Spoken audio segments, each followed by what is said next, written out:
pleasure of being one of the facilitators this morning. My colleague, Dr. David Sweener, is the other facilitator. And in the interest of time, we're going to call on all the speakers to come get seated before we get started.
この世界は僕を飼いならしてたいみたいだ望み通りだろう美しくもがくよ互いの砂時計眺めながらキスをしようよさよならから一番遠い場所で待ち合わせよう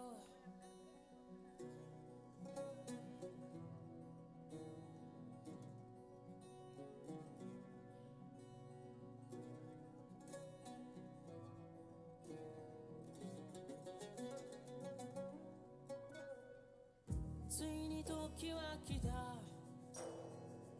昨日までは序章の序章で飛ばし読みでいいからこっからが僕だよ経験と知識と髪の描かった勇気を持って未だかつてないスピードで君の元へダイブをまどろみの中で生ぬるい甲羅に誇れないのかを夢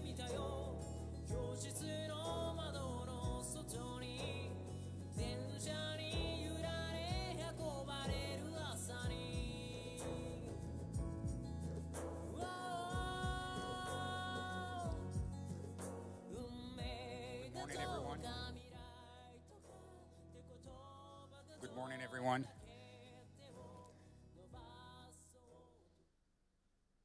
All right, so I think we're going to be started in a few minutes, so I'd like everyone to be seated, please.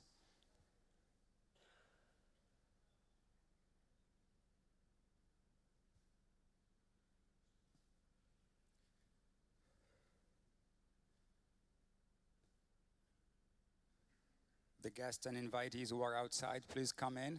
Make yourself comfortable in the room.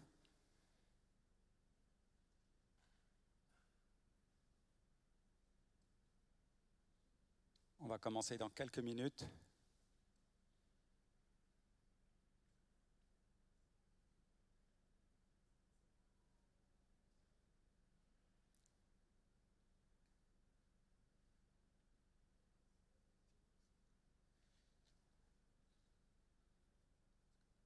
Making sure we have enough seats for everyone.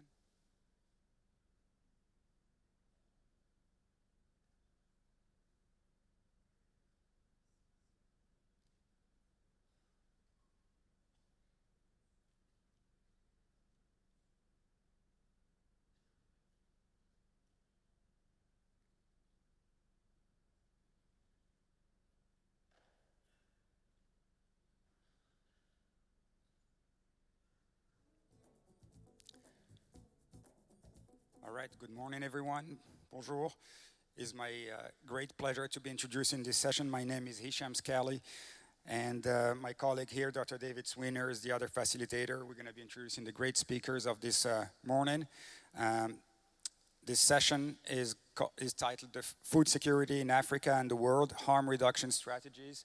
This is part of the second African Health Harm Reduction Conference and the first South-South Health Harm Reduction Conference.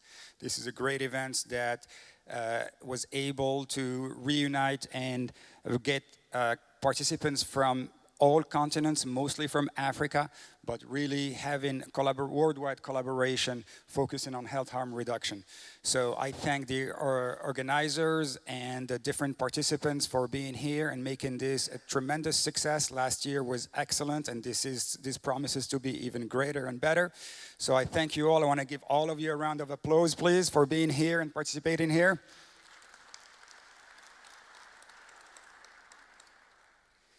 And with that, we're going to be calling on the honorable speaker for this session, Professor Mohamed Sadiqi, who is the Minister of Agriculture and Fisheries in Morocco.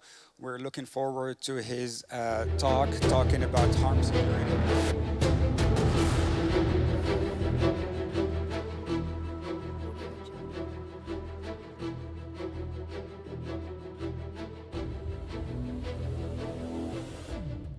Great honor to have you here, sir.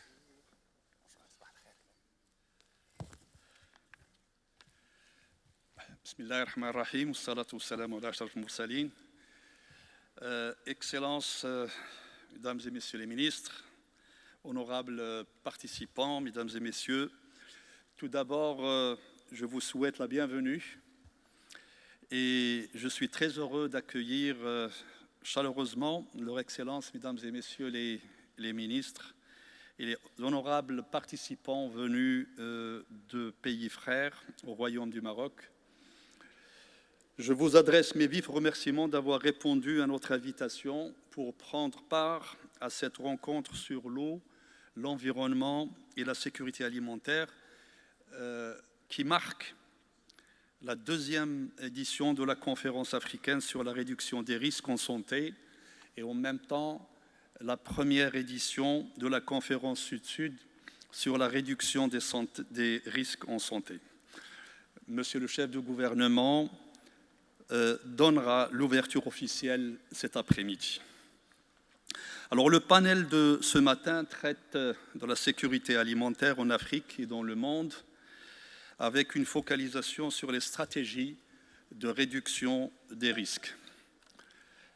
Cette initiative qui a voulu mobiliser l'Afrique sur une thématique d'une extrême importance ambitionne de contribuer à stimuler l'édification d'une vision continentale concertée pour la santé et le bien-être humain et des écosystèmes sur le continent africain.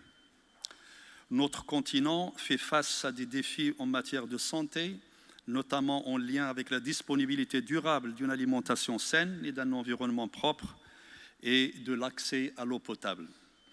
La faim, la malnutrition et l'insécurité alimentaire déjà répandues sont fortement exacerbées par les effets des défis marquant le contexte mondial actuel, notamment ceux liés aux conséquences de la crise sanitaire du Covid-19, au changement climatique, aux crises géopolitiques, avec des chocs économiques causant des fluctuations des marchés mondiaux de produits alimentaires, des perturbations des chaînes logistiques et des filières de production à l'international.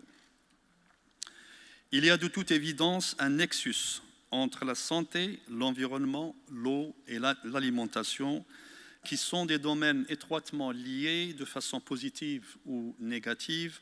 Ils doivent par conséquent être associés dans la construction des priorités de définition ou d'évaluation des politiques publiques et toutes les réflexions sur la prévention des risques. Dans le contexte que vit l'humanité tout entière, la vulnérabilité de nos systèmes alimentaires est encore une fois clairement dévoilée et exacerbée par les répercussions de la violence des changements climatiques entre sécheresse, inondations, faiblesse des pêcheries et migration des poissons, etc. Cela affecte lourdement la sécurité et la souveraineté alimentaire qui sont devenues au centre des préoccupations politiques et économiques des pays, comme relevé au sommet mondial des Nations Unies sur les systèmes alimentaires tenu en septembre 2021. La transformation de nos systèmes alimentaires et de nos chaînes de valeur agroalimentaires vers plus de durabilité et de résilience est aujourd'hui une priorité pour assurer une sécurité alimentaire durable et résiliente en Afrique, garantissant une préservation de l'accès à une alimentation salubre, diversifiée et nutritive, tout en préservant nos ressources naturelles et nos écosystèmes. Par conséquent, la situation exige de nous tous la mise en avant du potentiel crucial de l'agriculture pour le traitement de la fragilité des systèmes de production et des chaînes de valeur alimentaire. En effet, le développement de l'agriculture est de toute évidence une condition de la souveraineté alimentaire. Il passe par l'élaboration d'une politique agricole forte, efficace et adaptée à chaque pays. Le développement de l'agriculture, la sécurité alimentaire, la croissance durable des territoires ruraux sont des défis communs pour tous les pays africains. Le futur de la coopération intra-africaine repose beaucoup sur la capacité à mieux traiter ces enjeux dans une perspective collective. Cela requiert des actions novatrices, consolidées dans un processus de coopération et de partenariat. Et à ce sujet, permettez-moi de donner une tonalité marocaine à mon propos. En effet, le Royaume du Maroc a fait de la souveraineté alimentaire une base essentielle et un moyen pour garantir la sécurité alimentaire, un engagement fondamental et une priorité stratégique dans sa politique de développement. C'est ce qu'a voulu Sa Majesté le Roi, que Dieu l'assiste, en lançant le plan Maroc vert en 2008, la stratégie Génération Green en 2020, qui a fait suite à l'horizon 2030 et qui est venu pour consolider les acquis, traiter les défis et pérenniser la dynamique de développement agricole et rural selon une approche intersectorielle intégrée qui s'inscrit dans le long terme et vise une agriculture éco-efficiente et résiliente. Également tournée vers l'avenir, la stratégie Halieutis de développement du secteur des pêches s'inscrit dans la même ligne d'améliorer la sécurité alimentaire et la résilience et la durabilité des systèmes alimentaires. Ces stratégies doivent assurer la disponibilité alimentaire en privilégiant la protection des ressources naturelles à travers leur utilisation rationnelle tout en s'adaptant au changement climatique. En donnant la priorité à l'élément humain, ces stratégies visent l'émergence d'une nouvelle génération de classes moyennes. Elles reposent sur la recherche agronomique et la recherche halieutique, qui est aujourd'hui plus que jamais un outil obligatoire du développement à travers l'augmentation de la production, l'amélioration des rendements, la préservation des ressources ainsi que l'évolution des pratiques et des technologies agricoles et halieutiques. Notre modèle de sécurité alimentaire consiste à améliorer de manière durable la disponibilité alimentaire via l'augmentation et la valorisation de la production nationale de tous les produits alimentaires possibles en harmonie avec les potentialités territoriales. Ce modèle s'appuie aussi sur un ancrage au marché international, évidemment, notamment des cadres commerciaux préférentiels permettant une diversification des marchés d'approvisionnement en produits pour lesquels le Maroc n'a pas encore atteint l'autosuffisance et en intrants de base à notre agriculture. Et évidemment, de l'autre côté, des marchés d'exportation de produits agricoles et de pêche pour lesquels le Maroc dispose d'un avantage comparatif indéniable. Via cet ancrage, le Royaume du Maroc contribue aussi à la sécurité alimentaire de nos partenaires, notamment du continent africain. Mesdames et messieurs, compte tenu de la complexité de la question pour l'atteinte de la sécurité alimentaire et la souveraineté alimentaire, nous sommes tous invités à échanger nos expériences entre les pays du continent africain dans le cadre de la coopération Sud-Sud et la coopération triangulaire, notamment à travers l'introduction des innovations technologiques et l'implication et l'amplification de celles qui existent, l'investissement dans le capital humain et dans la recherche, l'amélioration des politiques et de la réglementation, la mise en œuvre des systèmes d'aquaculture et de sylviculture durables et résilients, tout en luttant contre la pêche illégale, non déclarée et non réglementée, ainsi que contre l'exploitation forestière illégale. Je vous remercie de votre attention.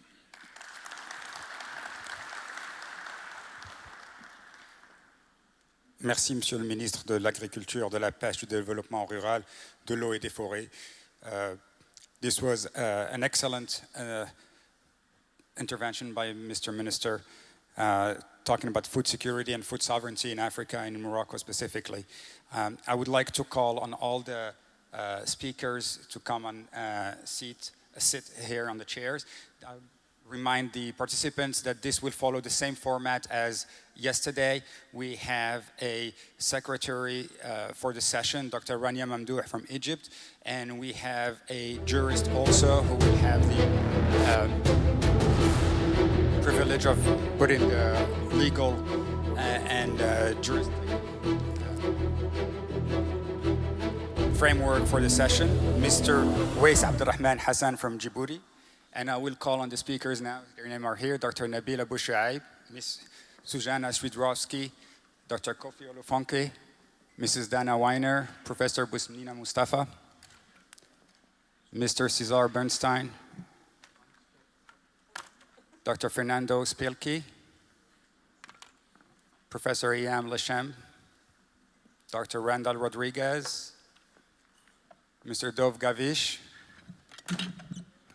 Mr. Ashraf Tarsim, Dr. Azi Abdelghani, Professor Yusuf Kamal Mirza, and Dr. Serenia Magay Gay.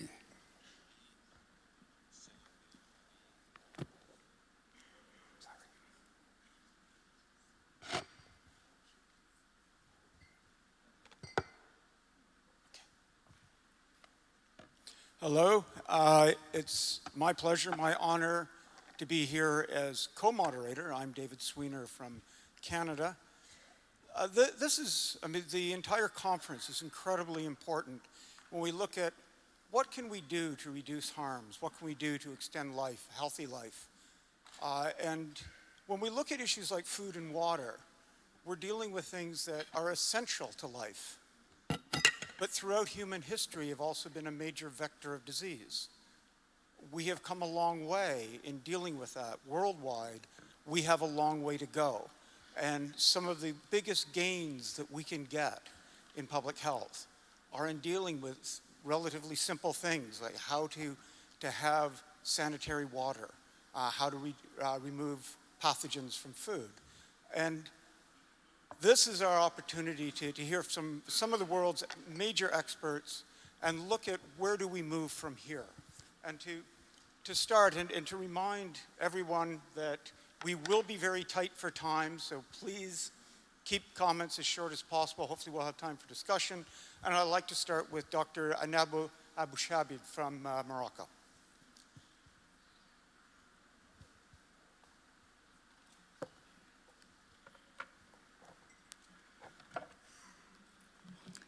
Thank you very much. Bonjour, je suis très honoré de participer à cette conférence pour vous parler d'une préoccupation de santé publique importante qu'est la résistance aux antimicrobiens, principalement la résistance aux antibiotiques. Et en effet, les médicaments antimicrobiens ont transformé les médecines humaines et animales et vétérinaires. Des infections autrefois naturelles, mortelles, peuvent aujourd'hui être soignées par ces médicaments. L'utilisation des antibiotiques a fait progresser la santé humaine et la santé animale, la sécurité sanitaire des aliments et la sécurité alimentaire. Cependant, l'utilisation inappropriée ou abusive de ces antibiotiques chez l'homme ou chez les animaux diminue considérablement l'efficacité de ces antibiotiques et génère des résistances bactériennes et l'apparition de micro-organismes résistants, qui constituent une menace extrêmement importante et sérieuse pour la santé humaine, animale, ainsi que pour l'écosystème mondial. Par conséquent, réduire son apparition et sa propagation exige une démarche coordonnée, ciblée, multisectorielle et multinationale. Le Maroc a adopté une approche intersectorielle en collaboration avec entre le ministère de la Santé et de la Protection sociale et le ministère de l'Agriculture à travers l'ANSA. Cette collaboration a été entamée depuis 2015 et a abouti en 2019 à l'approbation du plan national, stratégique national de prévention et de contrôle de la résistance aux antimicrobiens. Ce plan est décliné en plan d'action pluriannuel et un plan sectoriel spécifique pour la lutte contre la rame dans le secteur de l'élevage et de la santé animale. Ce plan décrit un programme de travail qui est consolidé dans le cadre des objectifs fixés par le plan mondial de lutte contre l'antibiorésistance de l'OMS et également les recommandations de l'Organisation mondiale de la santé animale. Ce plan se décline en 5 objectifs, à savoir améliorer la sensibilisation et la compétence en matière de rame, optimiser l'usage des antibiotiques en santé humaine et animale, renforcer les connaissances à travers la surveillance et la recherche, réduire l'incidence des infections à travers la prévention et le contrôle, et également renforcer le dispositif de gouvernance relative à la lutte contre la résistance aux antimicrobiens. Ces 5 objectifs ont été déclinés en 11 actions et 81 activités. Je tiens à signaler que ce plan pluriannuel qui 2019-2022 a bénéficié de l'appui du Fonds fiduciaire multipartie RAM en 2020 et pour la mise en place de ces actions. Et dans ce sens, je remercie l'Organisation mondiale de la santé, la FAO et l'Organisation mondiale de la santé animale pour leur appui continu. La thématique de la résistance aux antimicrobiens revêt une importance capitale au niveau de notre ministère de tutelle et au niveau de notre Office national de sécurité sanitaire des produits alimentaires, et également un engagement de l'ensemble des parties prenantes professionnelles du secteur de l'élevage et de la chaîne alimentaire. Et dans ce sens, en 2021, une convention a été signée sous la présidence de Monsieur le ministre de l'Agriculture, des Pêches maritimes, du Développement rural et des Eaux et Forêts avec l'ensemble des représentants des associations professionnelles du secteur avicole, des viandes rouges, du lait, également l'Institut agronomique et vétérinaire Hassan II, l'Ordre national des vétérinaires et également les associations des industries de pharmacie et médicaments vétérinaires, dans le but de conjuguer et de formaliser le partenariat et l'engagement de chaque partie pour lutter contre cette problématique et cette préoccupation majeure. Également, une coordination intersectorielle importante avec nos partenaires du ministère de la Santé pour la mise en place des actions du plan stratégique national de lutte contre l'antibiorésistance. En termes de réalisation, nous pouvons citer en matière de sensibilisation et de compétences, d'augmentation des compétences relatives à la RAM, la réalisation de réunions avec l'ensemble des parties prenantes pour les sensibiliser à cette problématique et améliorer leurs connaissances relatives à la RAM. Il s'agit de réunions avec les prescripteurs vétérinaires, les professionnels, les étudiants également et les agriculteurs. Pour réduire les infections et l'incidence des infections dans le secteur de l'élevage, le renforcement des capacités des organisations professionnelles en termes de développement de bonnes pratiques de biosécurité et de prévention des infections a été mis en place à travers l'élaboration de guides de bonnes pratiques de biosécurité et de formation de formateurs au niveau des associations professionnelles concernant l'élevage laitier et l'aviculture. Et également la promotion de la pratique de la vaccination et le développement des autovaccins. En termes d'optimisation d'usage des antibiotiques en santé animale, deux volets importants. La surveillance de la résistance aux antimicrobiens et la surveillance de l'utilisation des antibiotiques. En matière de surveillance de la résistance aux antimicrobiens, l'ANSA a mis en place un plan de surveillance depuis 2015 et actuellement, plus de 2000 échantillons sont analysés pour surveiller la résistance aux antimicrobiens pour des bactéries sentinelles telles que Escherichia coli, Salmonelle et certaines entérobactéries, et également à travers la surveillance des E. coli BLSE.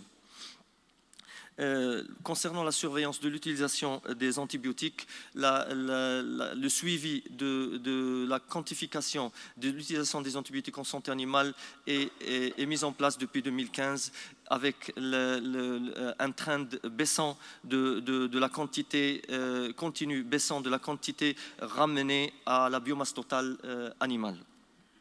Ces deux volets sont interactifs puisque la connaissance de la surveillance de la consommation des antibiotiques est un outil qui permet d'interpréter les résultats et de prendre des actions nécessaires, les résultats de la surveillance des antimicrobiens. Donc, je peux dire que les actions réalisées ont permis d'atteindre des progrès significatifs, en particulier en ce qui concerne la collecte des données sur l'utilisation des antibiotiques chez les animaux, la surveillance de l'évolution de la RAM dans les filières animales et aussi, et non des moindres, l'implication des différentes parties prenantes dans le domaine de l'élevage et le dialogue intersectoriel. Je ne pourrais finir mon propos sans remercier nos partenaires du ministère de la Santé dans la mise en place et l'excellente collaboration dans la mise en place de ce plan stratégique national qui est un plan stratégique qui se base sur une approche une seule santé. Merci beaucoup. Thank you. And I'll ask Susanna Szydłowski to be our next speaker. And I think we just heard a really good example of how many of the things that we do have unintended consequences. So the materials we come up with to deal with microbes, we're in a constant battle with those microbes to stay ahead of them in the battle for health. Susanna? Okay, thank you. Great, perfect, thank you. So first I would like to start thanking the organizers for inviting the United Nations Economic Commission for Africa to this important event. I'm the director of the Sub-Regional Office for North Africa. And the topic of my presentation is an issue on which we worked for some time in our office and in ECA more broadly, food security and we will take more look into the health implications today. So this is the very brief outline, and I was told to stay within 5 minutes, so I will do that. So first, let us just look at some global trends, and they are rather alarming. So not only we are not on track to meeting the SDG 2 globally, which is eliminating poverty and hunger, but actually we are reversing. So today, when it comes to number of people, there is a pretty much level of almost 20 years ago, and you see the major setback experience from 2019. And similar for the rate, okay, it's not setback of 20 years ago, but setback 15 years ago at the global level. So we see increase of about 60 million globally, and we see also increase in the rate. Now, majority is in Africa. So more than 1/3 of those people suffering from hunger are in Africa. And while in North Africa, people may think North Africa is immune, but it is not. If you look at the rates, it's from 6.9 to 7.5%, and it's more than 1 million people that are actually in hunger that were not so in 2020. So that's about that. And some of our North African countries, which is the only low-income country in our sub-region, Sudan, is actually in major crisis. And you can see that about 1 million people in Sudan, 25% of population were in food crisis in 2022. This was before the current and ongoing conflict. So you can imagine the situation today. It's rather alarming. Mauritania is also not immune. So it's less than 1 million, so it's not high on agenda, on a radar, but it's actually 20% of Mauritanian population that were in a acute food insecurity or food crisis in 2022. And the situation in 2023 is pretty much similar. So we have a huge spectrum. We have on one hand Morocco, which is aiming, as Honorable Minister said, for food sovereignty and is doing relatively well in this area, to these countries in crisis. So wide spectrum in Northern Africa. Economic shocks is something that we can control the most, and they still remain the major contributor, the main contributor to the food security. Of course, conflict in Sudan, especially these days, is major contributor. And then we should realize that also there are very wide variances across sub-regions. So it's not a homogeneous problem, it needs local solutions and very nuanced policy responses. So let's look at nutritional implications, because this conference is about health. So food security, we can divide the aspects into several areas. So food availability, which means either production, again, the food sovereignty that Morocco is aiming for, or trade. And in reality, it needs to be mixtured of both, because no country can be fully food sovereign, and it's probably not desirable. Trade can be very efficient. Then food access, how to get the available food to people.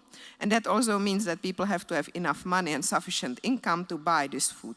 Then again, reference to Honorable Minister's mention of importance to strengthening the middle class, which is more positive spin on escaping poverty.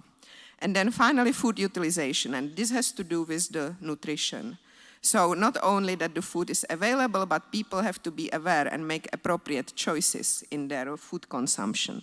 And here is actually a very interesting pattern. We know about demographic transition, most of us, but there is a nutritional transition that is going on, and it's something that's actually a little bit alarming. So we see changes, rapid changes in the level, but especially composition of dietary intakes and activity patterns. So actually in rural areas, the dietary pattern is healthier than what we see in urban areas, even for the same level of income. So poverty is not, or escape of poverty is not the explanation here.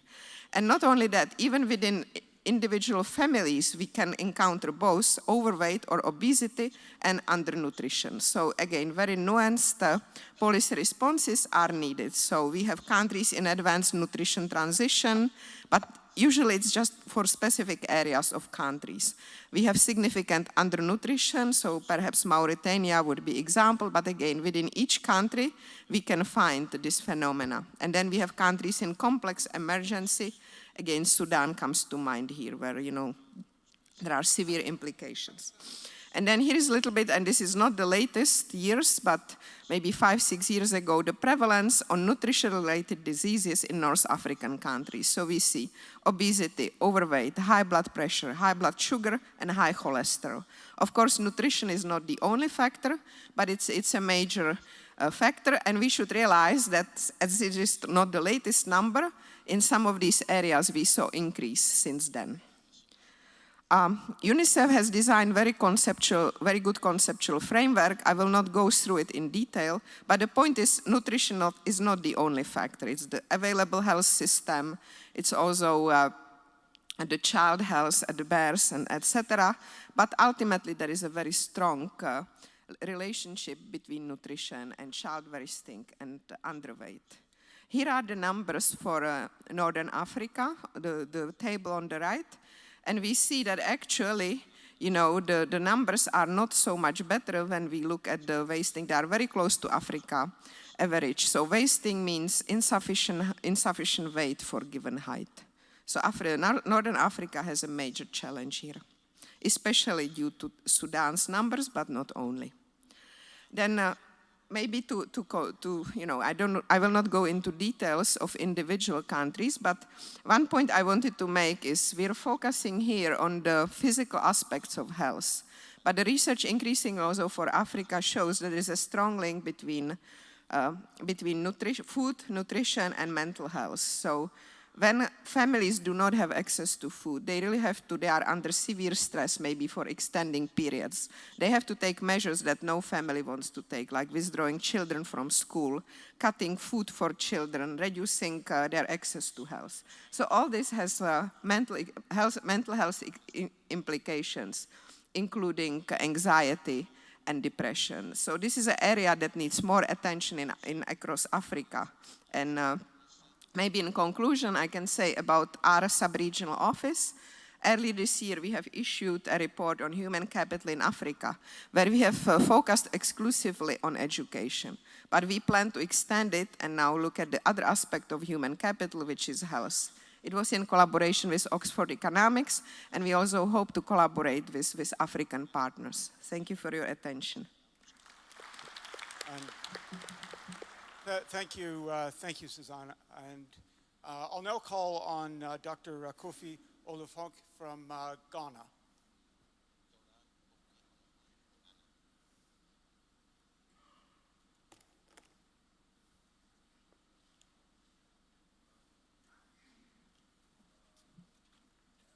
Thank you very much, distinguished ladies and gentlemen, all protocols observed. Thank you for the opportunity for the CGIAR, International Water Management Institute of the CGIAR System Organization, to make a presentation on enhancing food and water security for health harm reduction in the Global South. Can I have the pointers? Okay, thank you. So I'm going to be drawing insights from the research and innovation that have been conducted by my organization, IWMI, which is one of the CGR research centers. And the CGR is the largest international agricultural research network. It's a partnership organization that is committed to transforming food, land, and water systems that can deliver healthy and affordable diets and ensure improved livelihoods for the people in the Global South. So basically, I will not go too much into food security issue because my predecessor has really dealt with that, and thank you very much for that. Food is essential for healthy living. I mean, we can't overemphasize that. I will just go on to talk about water aspects, the link between water and food and health. Water is essential for all food production systems, whether it is rain-fed or irrigated crop production, whether it's livestock production or fisheries or aquaculture, any form of food system, water is important. Even when you don't use soil, water becomes an important medium for it. So contaminated water can actually introduce pathogens and chemical pollutants into the food chain. And then the quality of water for irrigation, for example, has significant public health risk, and it can influence the quality and safety of food. So we know that about 72% of all withdrawals of water is for agriculture, and that depending on what we consume, we can use 2,000 to 5,000 liters of water to produce a daily meal for an individual. And climate change also has its own effects on it. We know that of recent, if you look at the statistics in terms of water-related disasters, that over about 75% of all natural disasters between 2001 and 2022 were related to water. So things like flood, drought, and all that have had a lot of health impacts on over 2 billion people from record. So it's very important that we take care of the water in terms of quality, not just only about availability, but in terms of quality. So that is very, very important. So there are many sources of the health risk along the food chain, not only at the production level, but all from transportation to food processing, handling, from seed to table. We find that there are a lot of contaminations which we need to take care of. So everyone has to be involved, not only at the production level, but also the handling, marketing, and household level, and all that. That's where we all have to have some intervention. So I'll just talk a little bit on some strategies that have been tested, innovative solutions that can really drive notable change in water and food security, leading to positive health outcomes and health harm reduction. First, there's need to, I think I moved too fast. There's need to,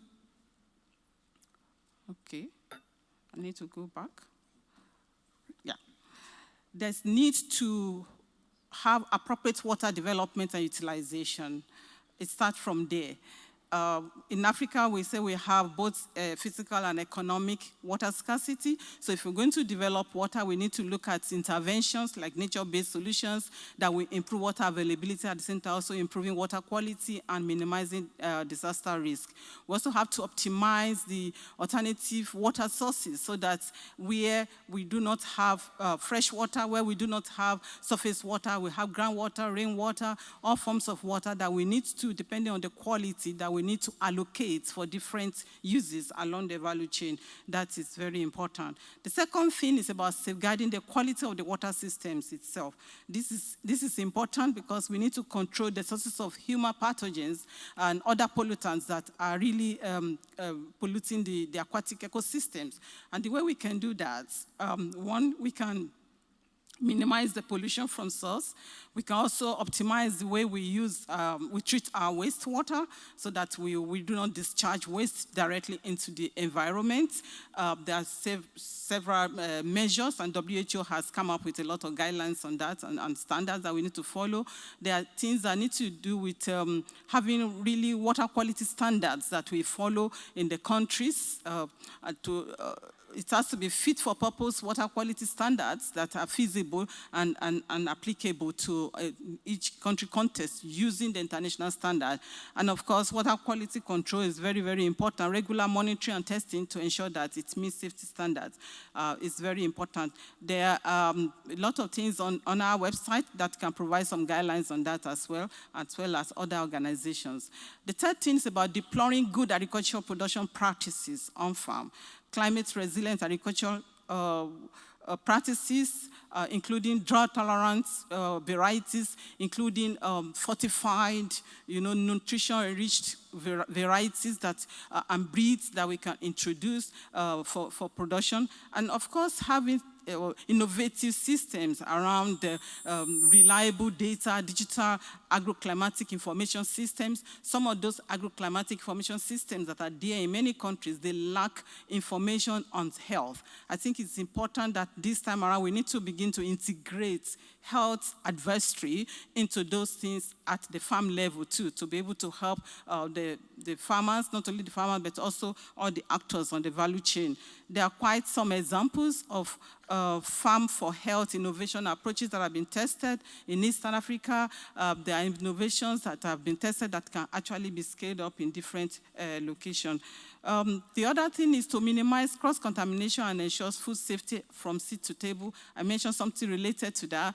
WHO gave us a guideline about the multiple barrier approach that we can employ, where we really want to use minimize health risk. So that means a cumulative effect of minimization of health risk from farm through the food chain to be able to reduce the health risk impact by the time you get to the table. But of course, the policies and regulations that are necessary at the country level to back up these interventions are very, very important, to have appropriate institutional arrangements and then multi-stakeholder, multi-sectoral processes that will allow not just the health sector, but agriculture, environment, water, and energy to come together and actually begin to look at solutions that are context-specific. We've had some pilots in different countries. For example, I give some examples there on screen. We have innovative governance system that has been piloted in Zambia, in Senegal, for example, where all these sectors can come together to actually respond to issues in the country, like early warning and early action and early finance system, particularly when disaster is coming. The last but not the least about research and innovation. We still need a lot on research in this intersection of water security, food security, and health. We need an integrated approach to address harm reduction. So we need to deploy appropriate decision support tools that can support disaster mitigation and prediction of early warning and early action, application of Earth observation data, machine learning, and all those tools also to help with forecasting and disease surveillance. Along farm work, most of the time, farmers are just, now they get weather information and they get market information, but not so much about health advisory. But I think that also needs to be involved. And of course, robust health monitoring that is using combination of historical health and climate information to track and reduce the spread of water and foodborne diseases. These are things that I think are very, very important that we need to consider. Thank you very much for your attention. Thank you, and again, the role that water plays, not only as being essential for life, but a vector for disease. I'd like to now call on Dana Wiener to talk about nutrition and longevity, an issue near and dear to my heart since I have to rush home from here to attend my mother's 100th birthday. Oh, wow. So thank you. So thank you, everyone. Thank you for the invitation. I'm a dietitian, and I work with sick people, but now I have to work with healthy people as we are opening the new Shiba Longevity Center just in 2 months. So maybe next time I'll have more information regarding that. God bless you. So Google said that Mahatma Gandhi said that the future depends on what you do today. And I'm thinking about what I'm doing today in order to improve clinical outcomes of our patients. So I'm going back to the present and what I know about nutrition. And the fact is that the things that I learned more than 20 years ago as a student, most of them are not relevant these days. So it's an issue for me to look at research and regarding it, because research in nutrition is very hard to do because we don't eat carbs and we don't eat proteins and we don't eat fat. We eat 40,000 molecules each day. And there's the human thing and there's genes and the microbiome. So people say that fat is your worst enemy. Some people say it's the sugar and carbohydrates. I call them the evil twins. I don't know which one is worse. But if we look at the best choice of food, well, I don't know what to say because it depends on where you come from. Is that keto diet, which is highly hyped right now? Is it the intermittent fasting, which I'm part of it? Is it the non-industrial food or ultra-processed food and avoidance of this? Or it's calorie restriction, which has a lot of research regarding longevity, but the fact is that it's only been done on animal models, and when it comes to humans, well, we still don't see it. It makes sense that calorie restriction is the answer, but I can still not recommend it. But if we dive into the fact that where we can find good nutrition, We just have to look around the world. It's very simple. So where we're looking at places where we have a lot of centenarians, but I'm not talking about 100 that are in homes or sick. I'm talking about centenarians that are active, that are pretty much healthy according to their age. So 3,000 kilometers from here northeast, there's an island. I guess you all know it. It's Sardinia. Okay, it's a part of Italy. And it is a part of 5 well-known natural blue zones that is called in the world. We have Okinawa in Japan, we have Sardinia, as I told, Ikaria in Greece, Nicoya in Costa Rica, and Loma Linda in California, which is very interesting because they live in a surrounding which is not very health promoting, but they still have more centenarians than others. The fact is, if we look at 5 regions, I didn't want to put 5 because it messes with my slide. So if we take these 5 areas and we look at the food that they eat, it's quite different. If we took it to Okinawa, they eat their sweet potatoes. I will show you in a minute. Some eat more dairy products, some eat more legumes, some eat more grains. It's not the same, so it's not only the nutrition, it's something else. But if I look, I've been in the market yesterday, so I took pictures of the great food that you have here in the market and the spices and everything else. And we can compare it also to Israel, where I come from, Mediterranean food, it should be healthier. I should expect to have more centenarians also here and in Israel, but the fact is that we don't. So what's the secret of these super agers? It's not only nutrition, because as a dietitian, I do not practice only nutrition, I practice lifestyle, okay? It's not only nutrition. So it's the effect of being active, the way we eat, the way we connect with each other, and to have a meaning in life. We talked about PTSD, we talk about psychology of things, but this is also one. So move naturally. Okay, I know that Morocco had a great success this year with soccer and with the female team and the men team, but actually they do not live longer. People who do extreme exercise do not live longer. They do not live less, but they do not live longer actually. But they're talking about the simple things that we do in life, like walking, not using the car, not using a motorbike, using a bicycle, you know, for itself, walking around. They see that in cities and in countries where you have ways, a lot of sidewalks to walk, when there's shadow, of course, with the sun and the heating, and also they see there is a life longevity there. They saw in Sardinia also that the more slopes that you have, the longer that you live in a healthier life. So we call it the NEAT movement. The NEAT movement is limiting sitting times, which we do a lot in our work, of course, walking up the stairs, down, it doesn't matter, moving while talking on the phone, of course, walking the dog, and everything else that could affect our longevity. Right outlook, well, that's a secret for a good life, but the meaning is to have purpose. It means that once you're not working anymore, you get the age of 65, 70, no matter what, you have a purpose. You go out, you are still active, and you're still contributing to the community, that you're not stopping, you're not, just laying around and doing nothing. There's the issue of the downshift, being more relaxed. We live in a stressful world, all of us. I always say that for many years, this was my way to work. I could have seen this, but actually I saw the other part. I saw this. So a lot of stress, a lot of pollution outside of my surrounding. There's also the issue of connection. The Surgeon General of the US just said that in the New York Times that we have become lonely. This is another pandemic. Beside diabetes, beside obesity, we have the loneliness, and we saw it a lot during the COVID-19 pandemic. So making a connection, being with your family, staying at home near your family is very important. And of course, having a lot of friends and community is part of it. And what about food? Well, I'm not a magician, but I can tell you 3 things that I've learned regarding the blue zones. As I said, if we look at the food that they eat, it's quite different. They don't eat the same, but there are 3 things that they do have in common. First of all, it's a plant-based diet. They do eat meat, and they do eat dairy products, they do eat eggs, but most of the food that they eat come from the land that they are growing their own food. Some of them, and some of them are not, but they do not eat ultra-processed food, of course.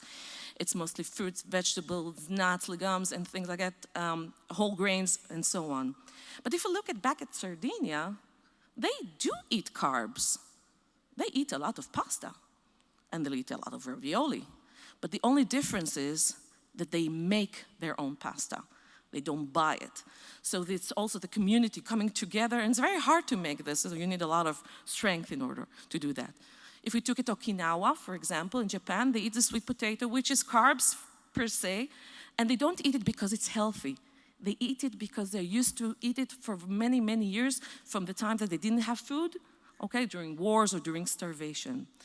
There's the wine at 5. I must disagree on that, but it's a common thing, but it's not the wine at 5, it's the siesta. It's the resting during the day, which is important. And of course, you do not have to eat with your eyes, eat with your stomach. They do eat less. So there is the issue of a little bit calorie restriction. It's not something that they do on purpose. And the other thing is the weight. They're talking about maintaining your weight is more important than losing weight or gaining weight. You know, we call it the yo-yo effect. Maintaining weight will provide longer longevity and a better life. But it doesn't stop there because we have our genetics. I don't know if you know these people, but this is my mother, my grandmother, my sister, and me when I was 6. My longevity started when my mother was pregnant with me. She programmed me to be whatever I am today. She programmed my longevity according if she ate, if she breastfed me, if she smoked, if she gained weight, if she lost weight. The nutritional program, you were talking about this, about the changes that we see in shifting from people from areas without food to areas with food. I can see it also in Israel. So the intervention should start at a very early stage when women are pregnant. And so we have to deal with the women in order to make changes in longevity. I'm sorry, guys, women are important in this part. So a glimpse of the future, I will do it very fast. We're talking about prevention. We are going to talk about more prediction. We're going to use AI and wearables, and we talked about telemedicine, of course. People, we will have more lives, and we're going to live longer. In Africa, it's for sure, but also in other countries. We're going to use big data to understand better what kind of nutrition, or what kind of things we can do in order to have better longevity. And of course, we can take all this data and put it in and to put the microbiome and the genes and everything else inside. So on the other side, I will have the prescription, the right prescription for my people in order for them to eat better. Maybe we can have injections or vaccinations. We can inject amino acids or antioxidants or nucleotides or fatty acid so we can live longer. And of course, there's genetic engineering and bioprinting. Maybe we can buy body parts. The only thing that I want to say in regarding to this is the climate changes.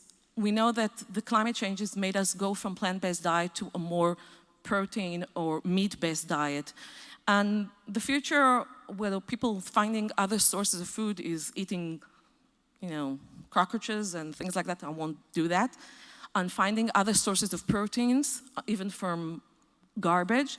But I think that the answer is to go back in time and go to the basic. Let's go back to the past. Let's go to the blue zones and take a few things from them. And they did this in Albert Lea in Minnesota. There's this project, and they did make a change in small communities. We can do it, we can change it. And I hope that next time I can give you some more information about our longevity center. And I thank you very much, and I appreciate your time. Thank you. Thank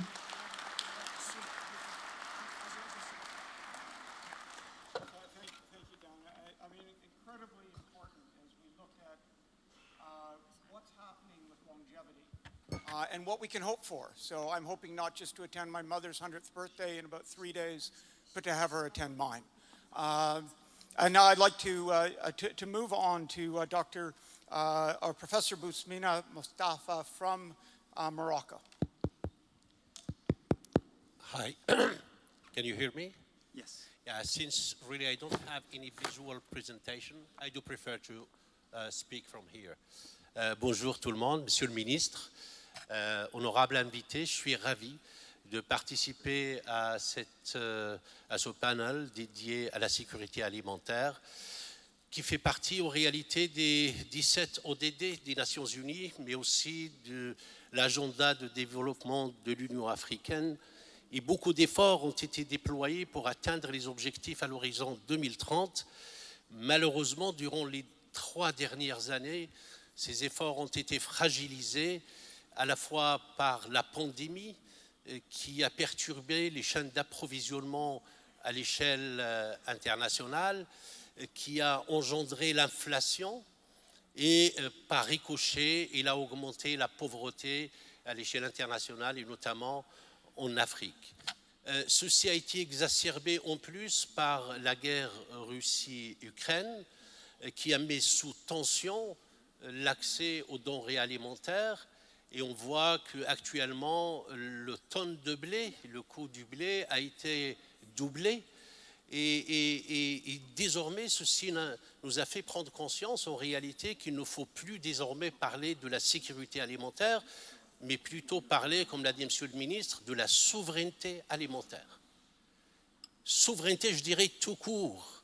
Souveraineté énergétique, souveraineté alimentaire, souveraineté sur sa monnaie, pour en disposer comme on veut, souveraineté sur ses ressources naturelles. Le mot souveraineté est le mot clé. Et cette souveraineté alimentaire devrait être regardée de manière globale, de manière holistique, en la mettant, comme l'a dit Monsieur le ministre, dans un nexus agriculture, eau, énergie, technologie, mais aussi territoire.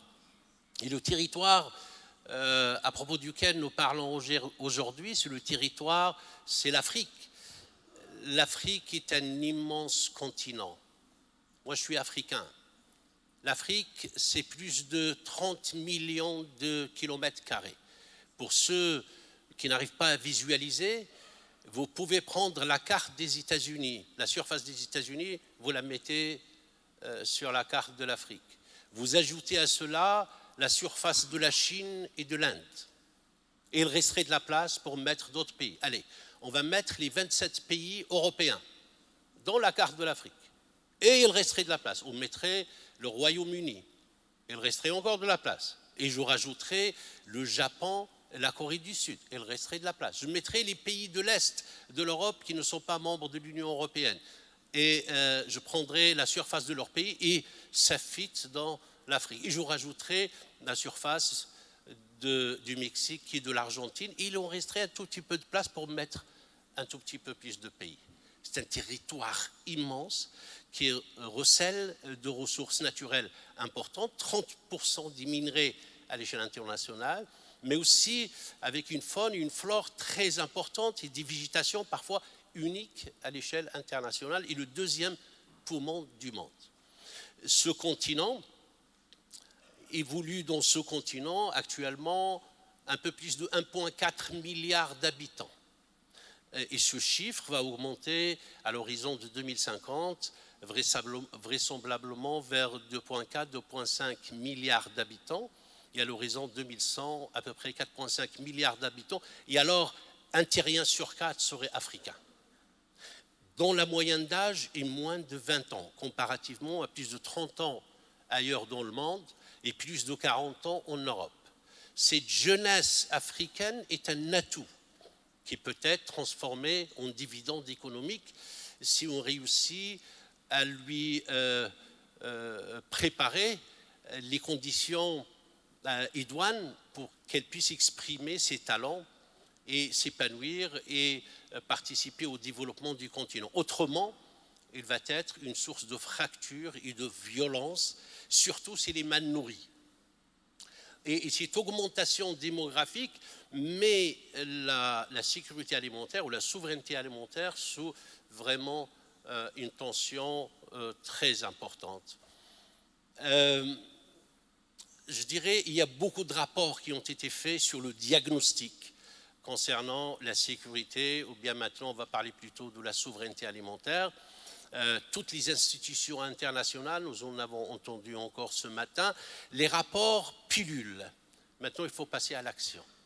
Et pour ma part, je ferai 5 propositions. La première proposition pour mon continent, pour l'Afrique, et Monsieur le ministre l'a dit, il faut avoir une vision continentale partagée, concertée entre les différents pays. Vous allez me dire qu'il n'y a pas d'argent, je vous dirai non, et on pourrait en discuter lors de l'échange avec la salle. L'argent, il y en a. Deuxième chose, il faut que l'agriculture en Afrique soit adaptée au territoire africain. Ce n'est pas nécessaire qu'on mangerait tous à travers la planète des pommes ou des bananes. Non. En termes de qualité nutritive, il y a d'autres aliments qui sont plus adaptés dépendamment des territoires. Et les Togolais et les Sénégalais nous ont montré le chemin durant cette période de guerre Russie-Ukraine, où il y avait moins de disponibilité de farine, de blé, et ils ont remplacé la baguette de pain par un mélange d'un peu de farine, mais aussi avec du manioc, du sorgho, du fonio, et ça donnait des baguettes extraordinaires, nous dit-on. Et là, il y a vraiment des espaces, des horizons à explorer pour qu'on puisse adapter la nourriture des Africains tenant compte du territoire et de ce que la terre africaine peut générer. Troisième proposition, c'est augmenter le rendement. Le rendement et la productivité de l'agriculture africaine. Et là, bien sûr, il y a par différents moyens, par l'utilisation des technologies, par l'utilisation des machineries adaptées, mais aussi par l'utilisation des engrais. L'agriculteur africain utilise à peu près 22 kg par hectare. Professeur. Comparativement... Le temps. Désolé de vous interrompre, mais on a d'autres...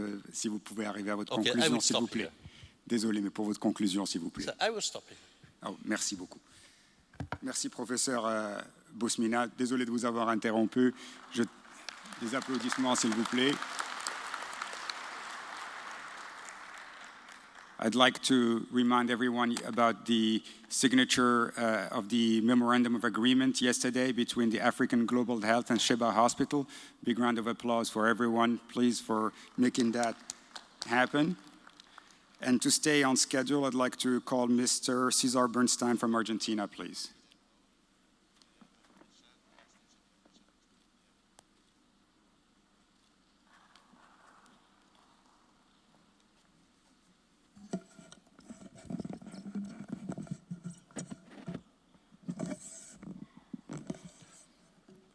Buenos días.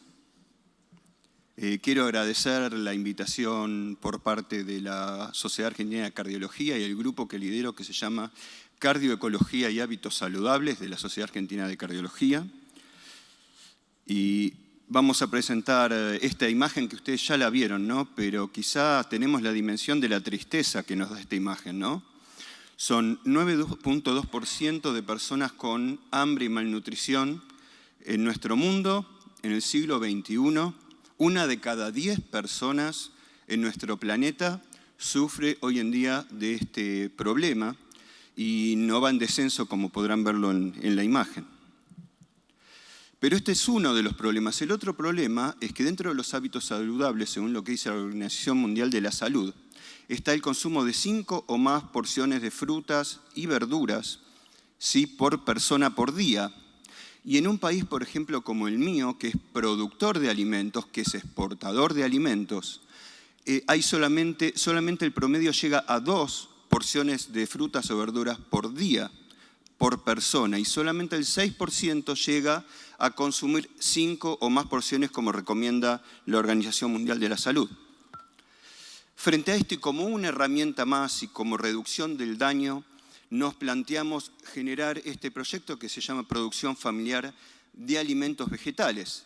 Y en estas imágenes podrán ver que no estamos referidos solo al área rural, estamos también referidos a la zona urbana que tiene balcones, que tiene terrazas, que tiene, aunque sea una ventana cerca una maceta cerca de una ventana donde podamos plantar algún tipo de vegetal.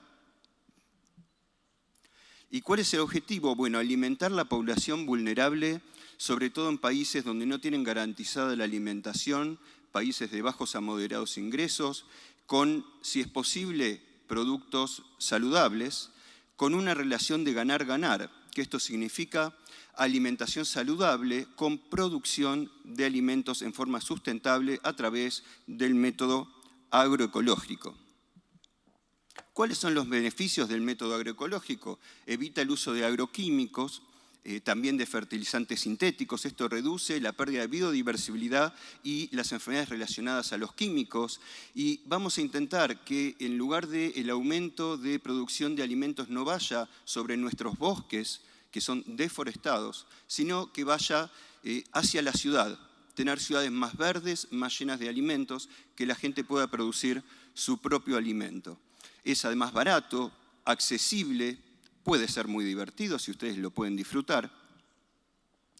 Aumenta la actividad física. Si compostamos, podemos reciclar hasta 1/3 de nuestro alimento. Y nuestra ambición es crear una tradición agroecológica en que nosotros nos ensuciemos las manos en la tierra junto a nuestros niños y que ellos le enseñen a sus niños también el día de mañana este hábito por más saludable.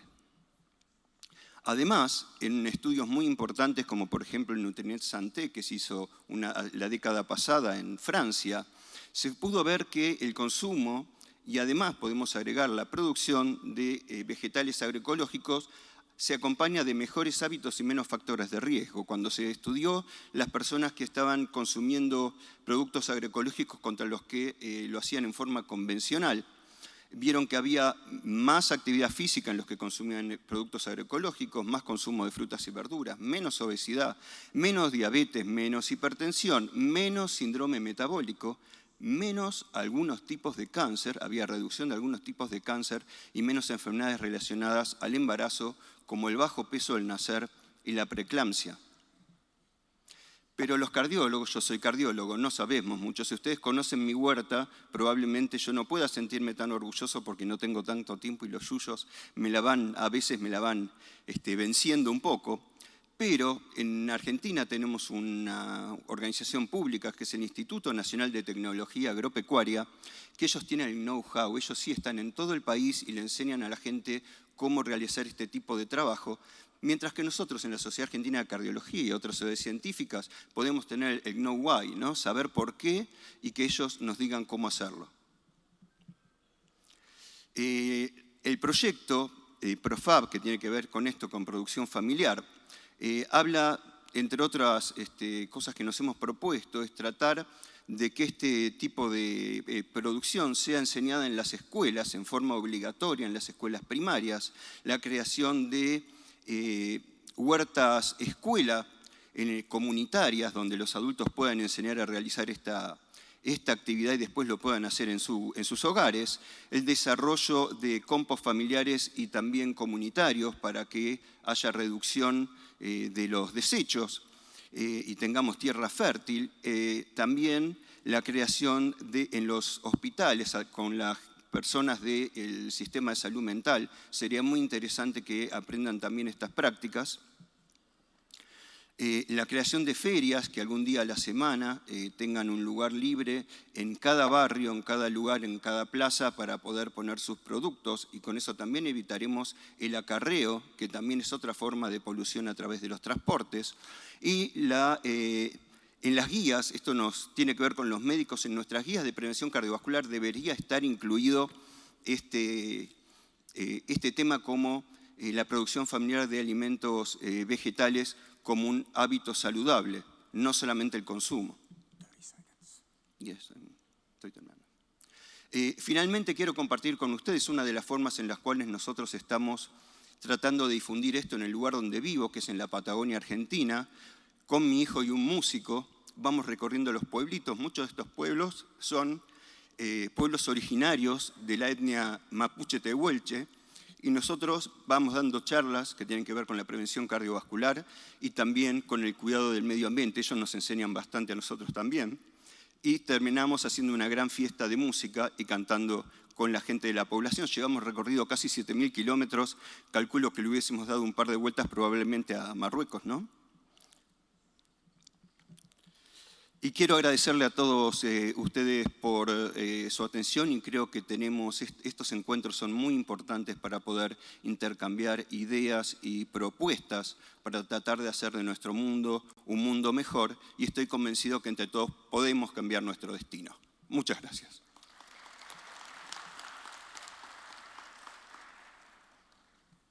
Thank you very much, Mr. Bernstein. And I would like to call the next speaker, Dr. Fernando Spilkey from Brazil, please. Please remember, it's 5 minutes.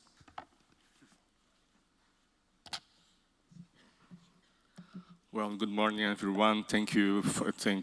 I have to thank for the organizers for the invitation, and I would like to salute and share my condolences with the good people of Morocco that even in the face of this tragedy that we lived in the beginning of this month, you have the will and the courage to make this Congress running. So I really thank you for that.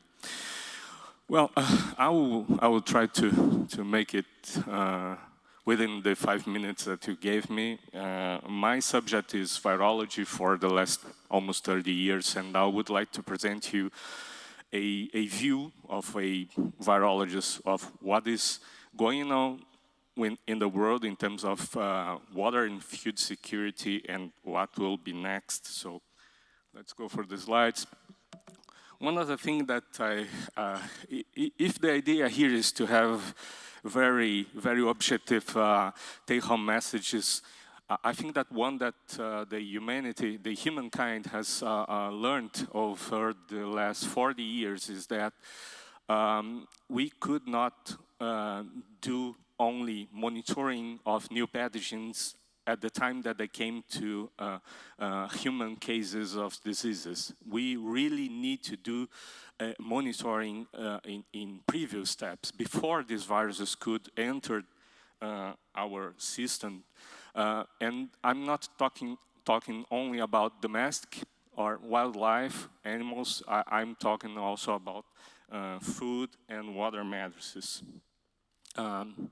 This is quite important, especially for our countries, because we have the two main points that are quite important as both commonplaces and the specific situations that we have both in Latin America and in Africa. One is about the lack of sanitation. Many of our countries really, really suffer with a lack of treatment of wastewater. So viruses could be transmitted and introduced into human communities by water, and by water included in foods, of course.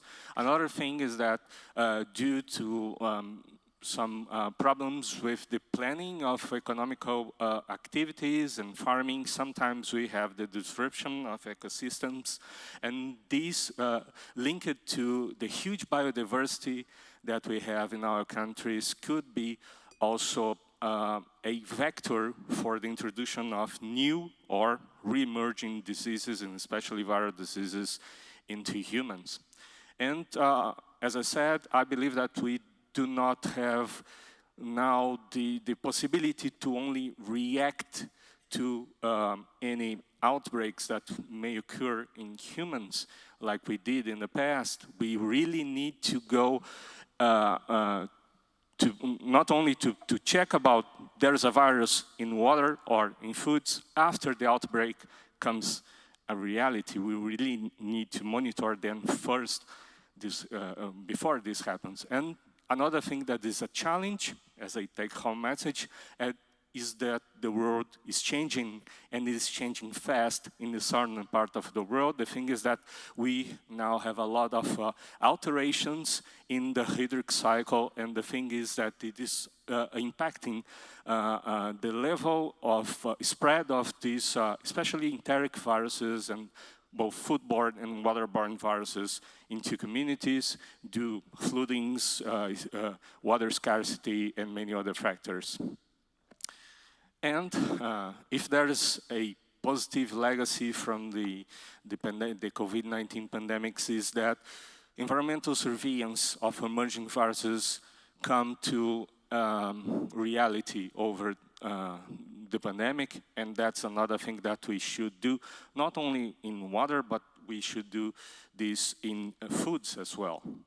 We proved that we really could discover viruses in the environment before they cause outbreaks in humans and animals. Another thing that viruses could bring to our countries is the possibility to track environmental sources of contamination. That's something that we have did in Brazil, and I think that should be applied in many places in Africa. Another thing that we have in our hands now is the possibility to use metadynamics to not only discover new markers of food contamination and water contamination, but also to discover even viruses that we do not know that were circulating in a given community, but they are there in water, and we discover this because we are looking to every genome that is included in water or food.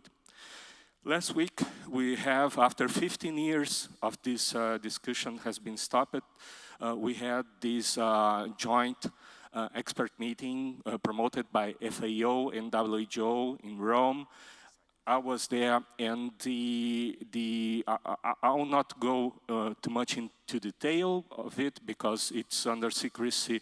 The results that we have from these discussions, there will be a white paper published until the end of October maybe, but what I can tell you is that FAO and WHO are now with this in their framework. They are really interested in to have good information about the shedding of viruses through foods, and viral foodborne diseases are now in the spotlight again.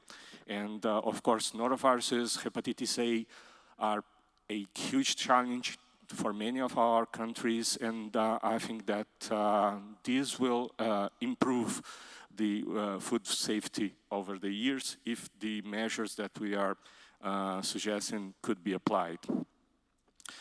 Well, I will not go too much into detail of these slides. My last message is that we are now well funded by many local governments and also by worldwide initiatives like that one that is made by the UK government,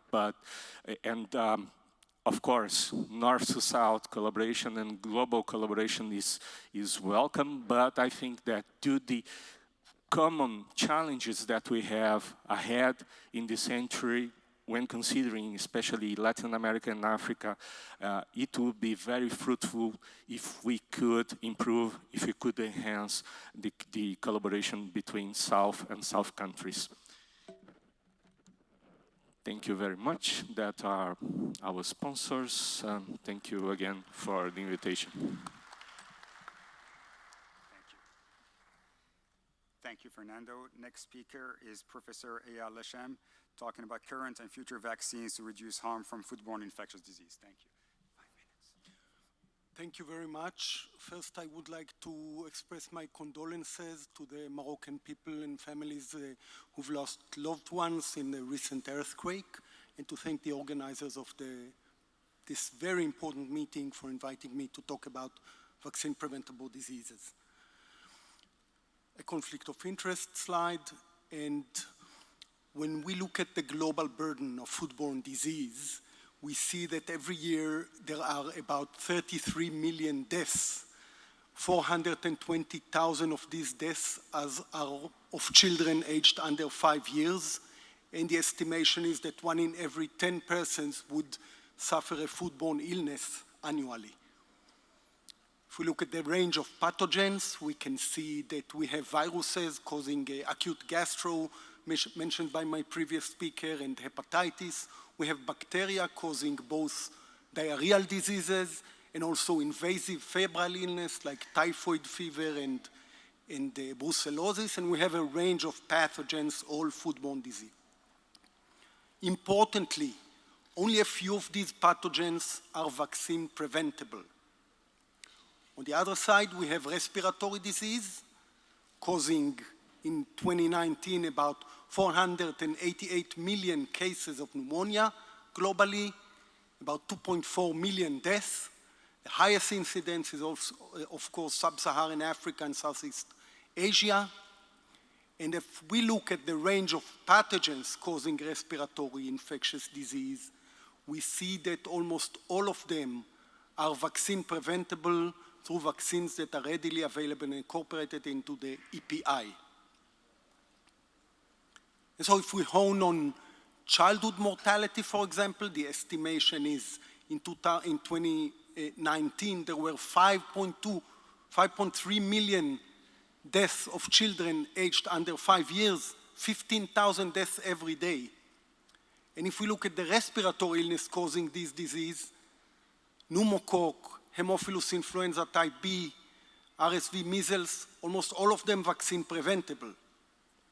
If we look at the diarrheal illness, we see only rotavirus, which is considered person to person, not foodborne, primarily transmitted, is vaccine preventable, and cholera. So most of them are not yet vaccine preventable. Foodborne illness and diarrheal illness cause not only a cost in morbidity and mortality, but also an economic cost. So we conducted a study in Burkina Faso several years ago, looking at the cost of a diarrheal episode of a family whose child was hospitalized. The median duration of hospitalization was 4 days, and the cost of the episode was about $160, but out-of-pocket expenditure from the family was 70%.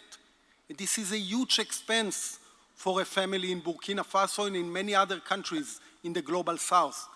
And this can be prevented through useful vaccines. So if we look at new vaccines, Vaccine for Europe reports over 100 vaccine candidates. And these focus on disease in emergency situations like COVID or Ebola, to prevent antimicrobial resistance and to prevent zoonotic and arboviral disease, and also using novel platforms and taking into account socio-demographic changes. If we hone on bacterial disease, the pipeline includes 61 diseases with variable approaches of immunologic approaches and different routes of administration. And we even have therapeutic vaccines. So, for example, we look into vaccines to treat tuberculosis that already causes a disease. Looking at 2 diseases where vaccines are now being explored, Shigella, a foodborne disease, the developed vaccine is hoped to both prevent this invasive diarrheal illness, but also prevent antimicrobial resistance that is being developed in Shigella bacteria. RSV vaccines recently approved by the FDA will prevent a large burden of respiratory illness.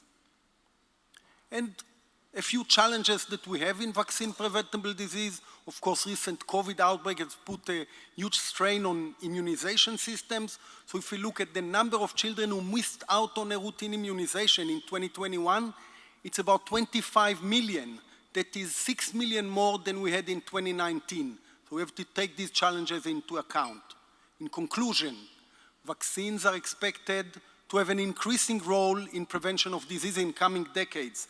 And if we specifically look at foodborne disease and food security, vaccines are safe and cost-effective interventions. So it is, of course, much easier to develop an effective vaccine and distribute it than to completely change the nutritional habits of the entire population. And current vaccines save millions of lives, but investments are needed to strengthen public health and immunization systems to maintain progress. Thank you very much. Thank you very much, Dr. Lesham. And the next speaker is Dr. Rodriguez from Costa Rica. Thank you. You have 5 minutes also. Anybody who finishes before 5 minutes gets extra credit also. Thank you.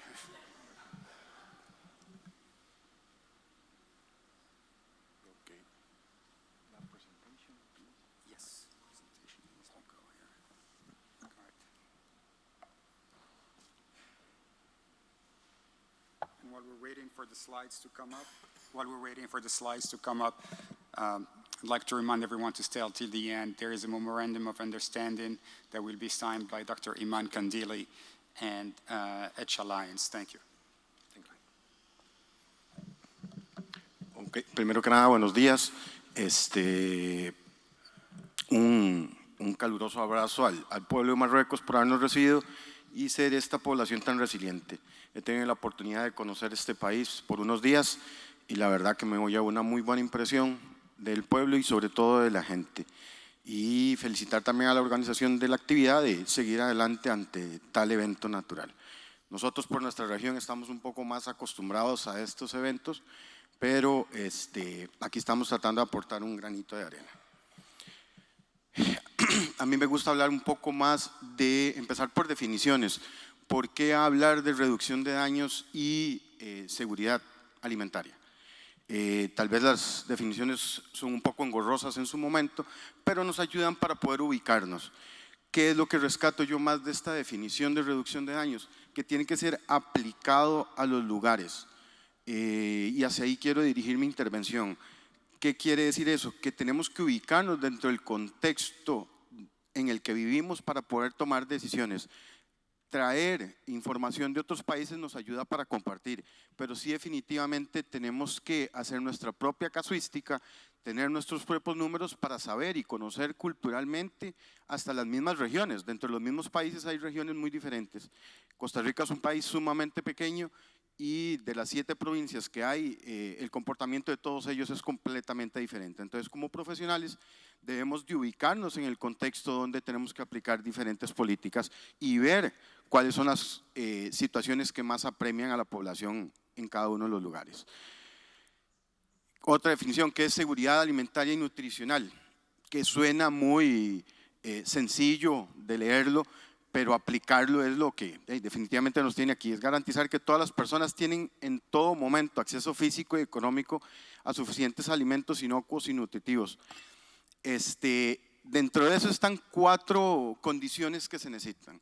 Una, que existan cantidades suficientes de alimentos y el punto que quiero recalcar es la calidad adecuada.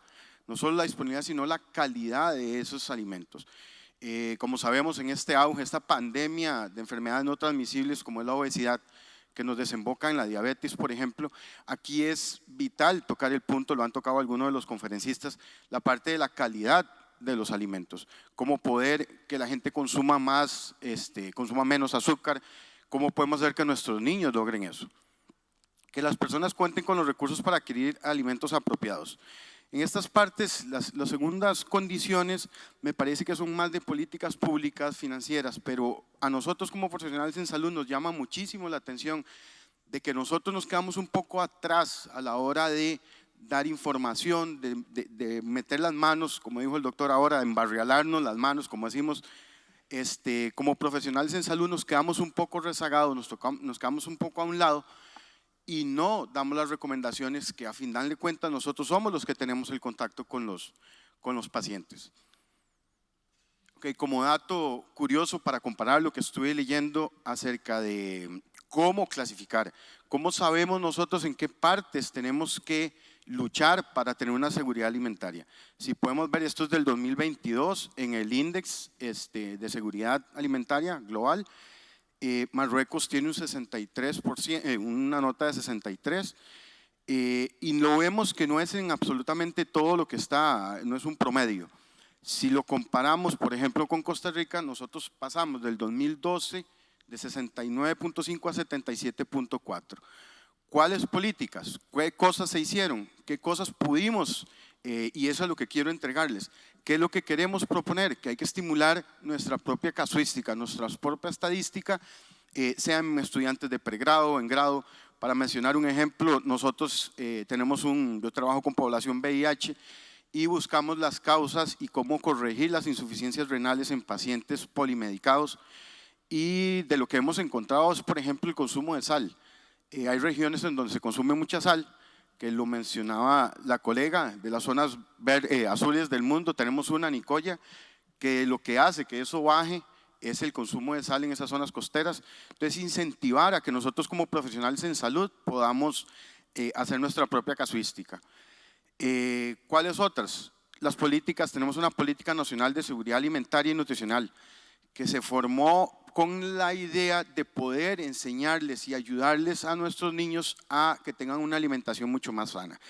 Ahí, para ir cerrando, ¿qué buscamos? Una alianza tanto del sector público con el sector privado, que es en este caso, no debería mencionar marcas, pero sí los puntualizo, que hay multinacionales, que tenemos algunas empresas privadas en el país que logran hacer alianzas con la parte pública para dar mejor alimentación a los niños.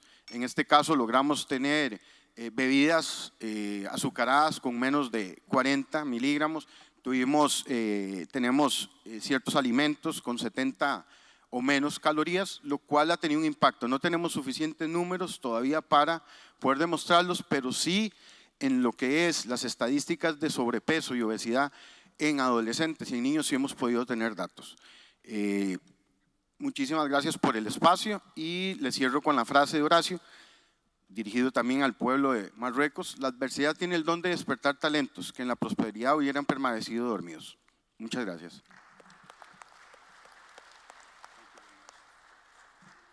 Thank you very much. You did stay below 5 minutes. Thank you. So the next speaker is Professor Dov Gavish from Israel. Thank you. I thank the organizers for inviting me to share the thoughts. Actually, I'll try and stand within the 5 minutes or even less, because the message is actually written on the first slide. Now, when we talk about modifiable risk factors and even relatively fixed risk factors, we see that I underlined all the factors that are influenced by food security, by eating the proper food from a very young age.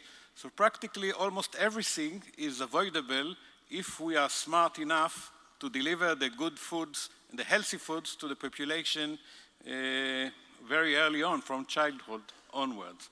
And there was an interesting study published recently about the effect of giving prescription for diet, food security, and cardiometabolic health outcome for people which in the United States, 22 centers in 12 states, the people that got this practically free delivery of healthy foods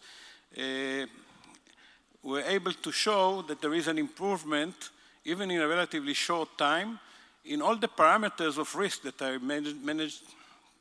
mentioned before: hemoglobin A1C, blood pressure, BMI among adults, and many other things among children. So practically the lesson is very simple. If you provide the safe food and the healthy food to people that can't really get it because of economical reasons, you can get a very positive result. So now going to what are the problems of food security in Africa and practically in the rest of the world too.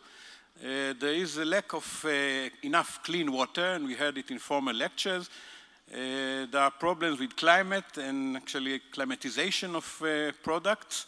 The choice of agricultural products is limited. We have to really adjust it and make an appropriate choice.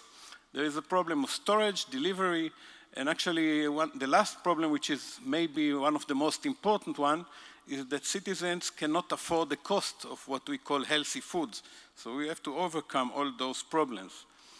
Now, what are the possible solutions? And actually they are there, and they were mentioned before, and I put it in a simple word: you have to use water cleaning, modern and innovative technology, including desalination and also purification of water. There are techniques that can do it very simply. We can use the technology, I mentioned artificial intelligence, but the technology is actually there for innovative, accurate technology to overcome the climate and soil problems, choose smart crops for healthier food, and it was mentioned before in some of the presentations. We have to use protein source, some of it man-made, but not just beef. We can actually consider all sorts of protein sources which are designed as healthy foods, and choose to distribute, that's the most important point, to distribute healthy food to the poor at low cost or at no cost. The suggestion for food recovery is mentioned here. It's not my own suggestion, it's actually quite well known, and we have to employ all those methods in order to preserve the food and actually make it available and enough. In principle, in one sentence, it is also a good investment that preserves health. And I think that's sort of a slogan that can go along with our main purpose. And practically, we already started it in the cooperation between Sheba and Morocco. There's also a cooperation with smart technology that was signed last year between Morocco and Israel and could be distributed to the rest of Africa. And actually, that's an example of one Israeli company out of many. It's a soup plant company. I don't have, I'm not belong to this question, but it's working. It's actually a company that takes care on distributing modern technology to improve agriculture and availability of food throughout the world, and there are many companies like that. And actually, the main purpose of a meeting like this meeting is to encourage those cooperations and without borders to really try and improve everybody's life. And actually, as I said, I have 5 minutes, so that was short and actually one sentence message. Thank you all for listening. Thank you very much. Thank you. Thank you, Professor Dov Gavish. Our next speaker is from Senegal, Professor Serigne Magueye.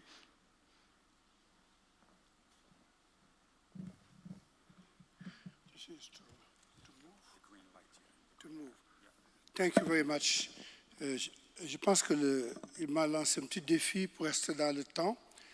Et c'est avec beaucoup de plaisir que nous sommes là aujourd'hui, connaissant les relations séculaires entre le Maroc et le Sénégal, notre pays. Je vais adresser ce sujet sur un angle différent. La première communication de M. le ministre avait, à mon avis, posé les bases de toutes les discussions que nous devons avoir autour de ce thème de sécurité alimentaire et de gestion de l'eau. Je le fais en partant de ce que nous appelons communément les déterminants sociaux de la santé. En réalité, on ne peut pas parler de santé sans parler de tous ces aspects dont nous parlons ce matin. Il ne s'agit pas seulement de construire des hôpitaux, de construire des facultés de médecine pour avoir des populations en très bonne santé. Parler d'alimentation, donc de nutrition, parler d'hygiène, de protection de l'environnement, parler surtout de rééquilibrage de la pyramide démographique dans une perspective de capture du dividende démographique. Mais je n'oublie pas aussi le financement qui est très important et qui peut faire l'objet d'autres thèmes et d'autres thématiques de discussion. Il faut donc que nous changions de paradigme dans les approches formatives parce qu'on ne peut pas continuer à former nos agents, nos étudiants de la façon dont nous le faisons et espérer des résultats différents. Nous avons des formations très académiques qui à terme donnent des diplômes mais qui ne donnent pas de compétences. Et pour ça, il est nécessaire, si nous voulons aujourd'hui changer la façon de faire, il faut changer la façon de former. Il faudrait pour cela que nous ayons des approches inclusives. Et c'est revenu sur 3 ou 4 présentations, il faut une approche One Health. On ne peut pas parler de santé des hommes en laissant la santé des animaux là-bas. On n'a pas le temps d'infection venant des animaux vers les hommes. Et ce que nous avons appris à la fac de médecine, les zoonoses ou les zoanthropoonoses et les anthropozoonoses. Tout ça dans une perspective d'autosuffisance alimentaire universelle. Tout à l'heure, il l'a dit, notre collègue professeur, c'est de la souveraineté alimentaire. Il faut de l'eau potable en quantité suffisante, mais il faut aussi promouvoir l'employabilité des jeunes qui constituent la plus forte proportion de nos populations. C'est la raison pour laquelle nous avons envisagé un concept qu'on appelle le CRIF. Dans l'institution que j'organise actuellement, qui s'appelle le Campus franco-sénégalais, dont la perspective est de changer les flux migratoires, de ne plus avoir les meilleurs de nos étudiants partir en Europe, ailleurs et y rester, mais de les former localement chez nous dans un concept innovant, leur permettant d'avoir les compétences nécessaires pour pouvoir être utiles à leur population.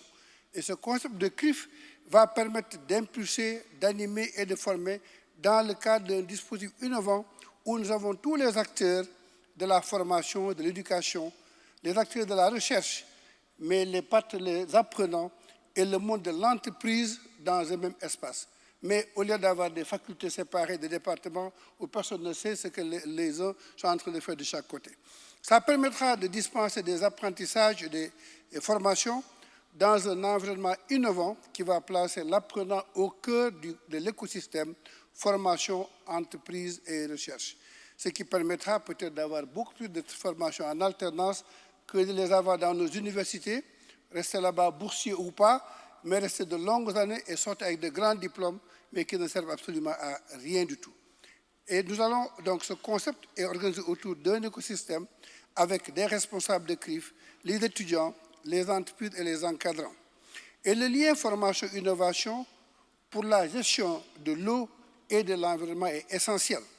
Parce que dans ces CRIF, les étudiants sont impliqués en participant au développement d'activités économiques. Parce qu'in fine, l'objectif serait de former ceux qui, par les sciences et les technologies, vont transformer notre économique et vont impacter donc la qualité de vie de nos populations. En ce sens, les étudiants vont contribuer à imaginer, à créer, à développer et expérimenter des innovations répondant à des besoins concrets. Nous ne pouvons pas faire comme des écoles de football, prendre les meilleurs, les envoyer ailleurs. Il faut qu'on ramène nos étudiants chez nous, qu'on les forme dans leur environnement et dans leur contexte. Ça leur permettra d'être encore beaucoup plus efficaces. Il faut aussi qu'on forme des leaders, des responsables. Il faut qu'ils aient des soft skills. Et tout cela nous permet de penser qu'il faut que nous consommions ce que nous produisons, mais aussi que nous produisions assez de ce que nous consommons. Et il n'y a pas de sécurité si toute la chaîne n'est pas respectée de la fourche à la fourchette. Je vous remercie.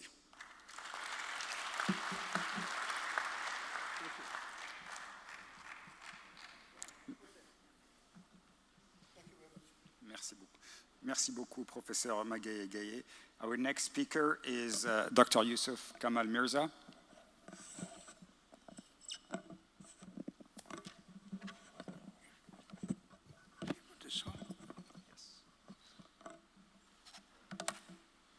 Ladies and gentlemen, Assalamu alaikum.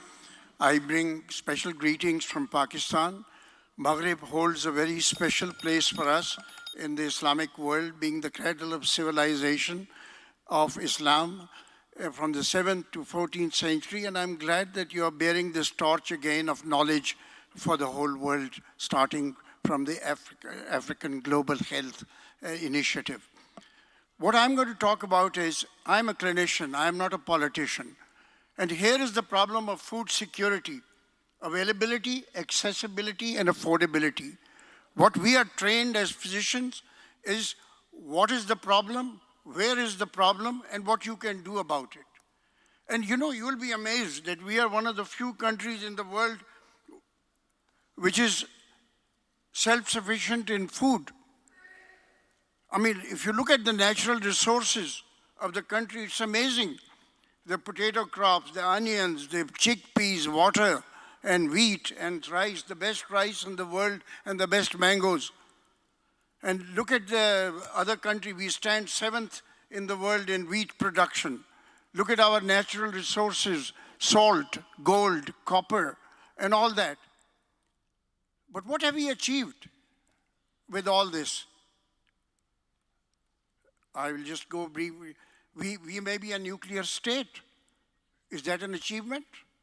We are the 6th largest army in the world.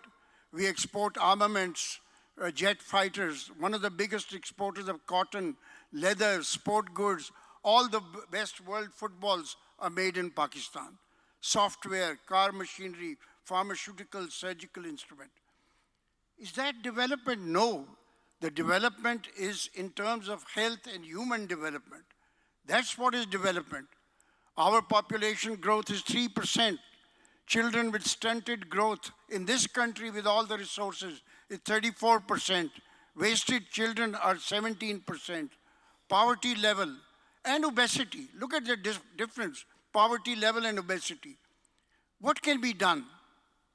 We'll talk about that in detail, but what it means, I think this is the issue which we have been trying to ignore in most of our discussions.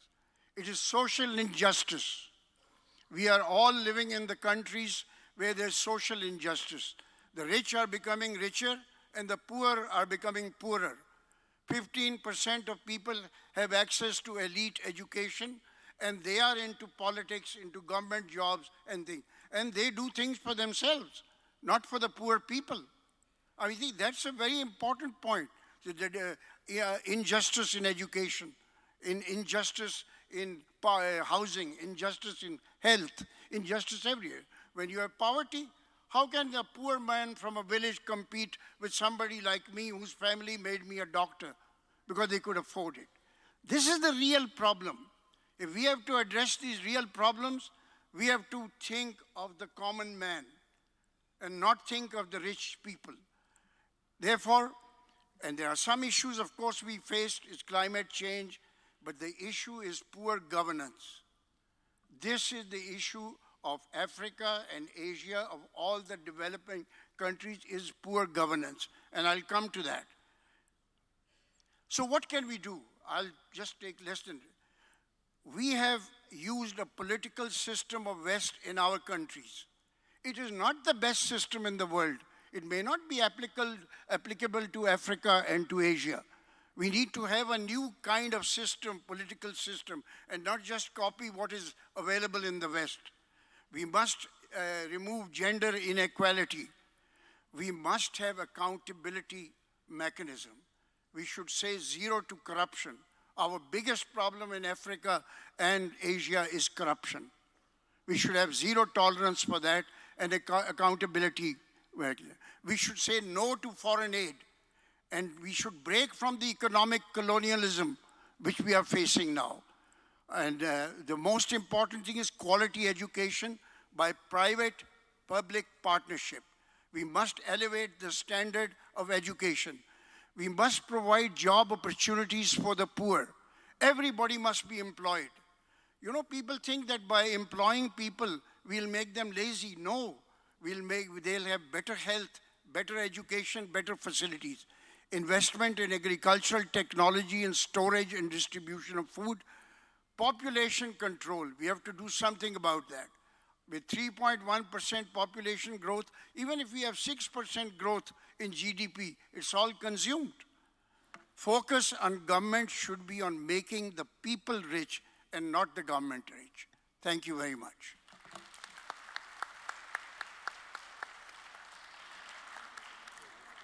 Professor Mirza, another very inspiring talk again. Thank you very much. And our next speaker is Dr. Azzi Abdelghani from Morocco. Approach to food safety in Morocco. Thank you very much.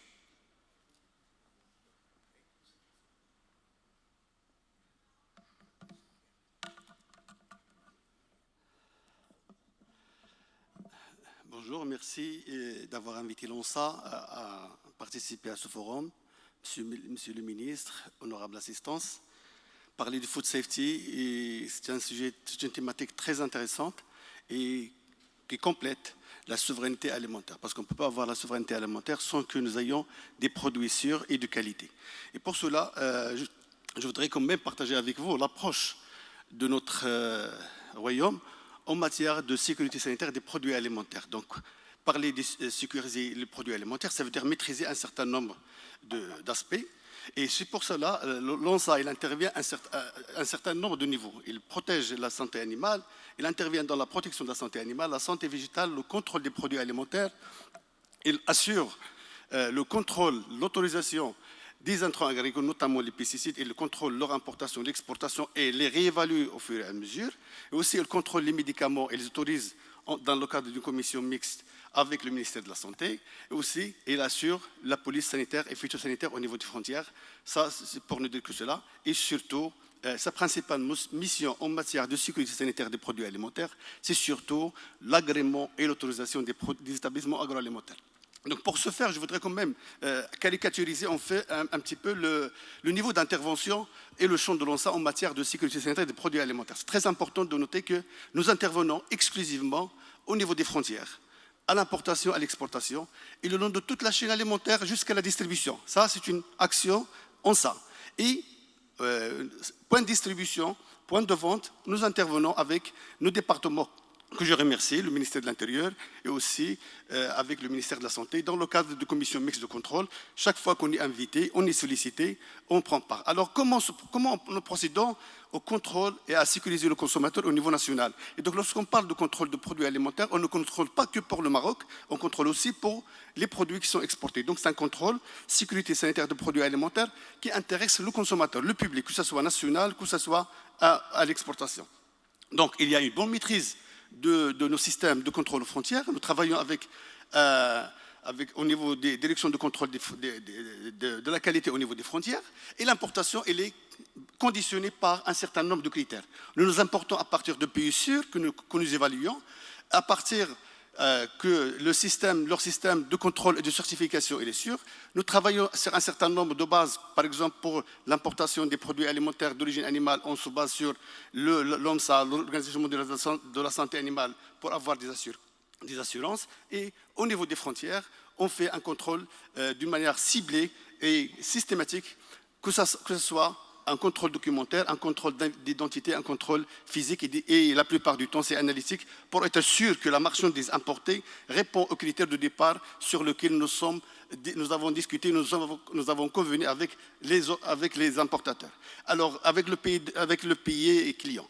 Concernant le contrôle au niveau national, nous avons un système de contrôle de surveillance des établissements. Tous les établissements agroalimentaires qui opèrent, qui produisent, qui mettent sur le marché leurs produits sont surveillés régulièrement par les services de l'ONSA. Lorsqu'on dit qu'ils sont surveillés, ça veut dire qu'ils ont un agrément et on revient de temps en temps vérifier est-ce que les conditions de départ sont respectées. Et chaque fois qu'on constate des non-conformités, l'agrément est soit suspendu, soit retiré et la machine continue.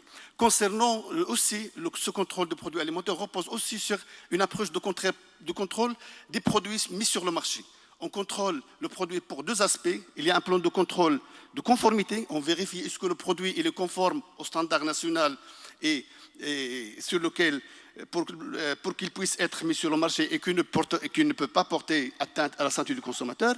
Et nous contrôlons aussi, nous surveillons les produits selon une approche d'analyse de risque pour voir l'exposition du consommateur au risque. C'est très important et chaque fois que nous constatons qu'il y a une anomalie, qu'il y a un produit qui n'est pas sûr, ou bien qu'il y a un produit qui circule à l'international qui n'est pas sûr, donc on met toutes les mesures, que ce soit au niveau des frontières ou bien au niveau national. J'aimerais quand même vous rappeler que le contrôle basé sur la surveillance des établissements des produits agroalimentaires, des surveillances des établissements agroalimentaires, repose aussi sur la classification des établissements selon le risque. Nous avons des établissements que nous visitons au moins chaque 3 mois, chaque 6 mois, pour des établissements qui présentent un peu de risque. Mais la plupart des établissements sont visités au moins une fois par an, selon la classification des établissements. Ça, c'est un outil très important. Aussi, nous avons des dossiers très prioritaires. Et nous avons à l'ONSA un chantier, une feuille de route avec 22 chantiers que nous avons érigés en 100 projets. Et donc, l'ensemble sur 5 ans, et l'ensemble de ces projets touchent aux aspects auxquels l'ONSA se porte responsable et nous travaillons d'arrache-pied avec l'ensemble des collègues au niveau terrain que je qualifie d'experts et nous avons un certain nombre de remontées de dossiers qui sont surveillés régulièrement, que ce soit pour le contrôle des établissements, que ce soit pour le contrôle de la qualité et le contrôle des résidus. Et là, je remercie le directeur général qui a un dossier prioritaire au niveau de l'ONSA, que ce soit les produits phytosanitaires, que ce soit pour les produits animaux. Aussi, je voudrais quand même terminer par vous dire que l'ONSA est connectée, que ce soit au niveau national avec les instances marocaines en relation avec le contrôle des produits alimentaires, et aussi nous sommes connectés avec les instances internationales. C'est pour cela que le Maroc est les points focaux d'un certain nombre d'instances et les points focaux de la santé animale en matière de l'Organisation mondiale de la santé animale, de l'IPFV, de l'OMS, aussi de l'OMS en matière d'alerte rapide concernant l'information sur la sécurité des alertes produits alimentaires, et aussi de l'OMC. Pour conclure, je veux dire que l'approche de sécurité sanitaire des produits alimentaires repose surtout sur une bonne maîtrise des autocontrôles au niveau des établissements, une bonne maîtrise de traçabilité des produits alimentaires et aussi d'avoir des inspecteurs formés. Et je cite aussi que nous avons un réseau de laboratoires parmi les plus performants en Afrique qui comprend des inspecteurs qui sont rodés en matière d'analyse et il y a une interaction entre l'ensemble des entités de l'ONSA pour pouvoir agir et gérer le risque à n'importe quel moment pour sécuriser au maximum le consommateur. Je voudrais quand même conclure pour dire que la compétence et le travail qui est fait par les services de l'ONSA montrent, et d'ailleurs attesté par les audits qui sont réalisés régulièrement par nos partenaires étrangers. Et c'est pour cette raison que nous pouvons dire que nos exportations en produits alimentaires, l'ouverture des marchés à l'international, c'est assuré principalement grâce à la bonne maîtrise des risques sanitaires et un bon travail des services en matière de la sécurisation de consommateurs et des pays partenaires, que ce soit sur le plan sanitaire, que ce soit sur le plan phytosanitaire. Je vous remercie de votre attention.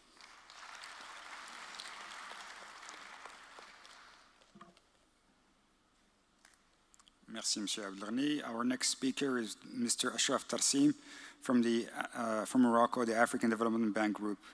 Thank you.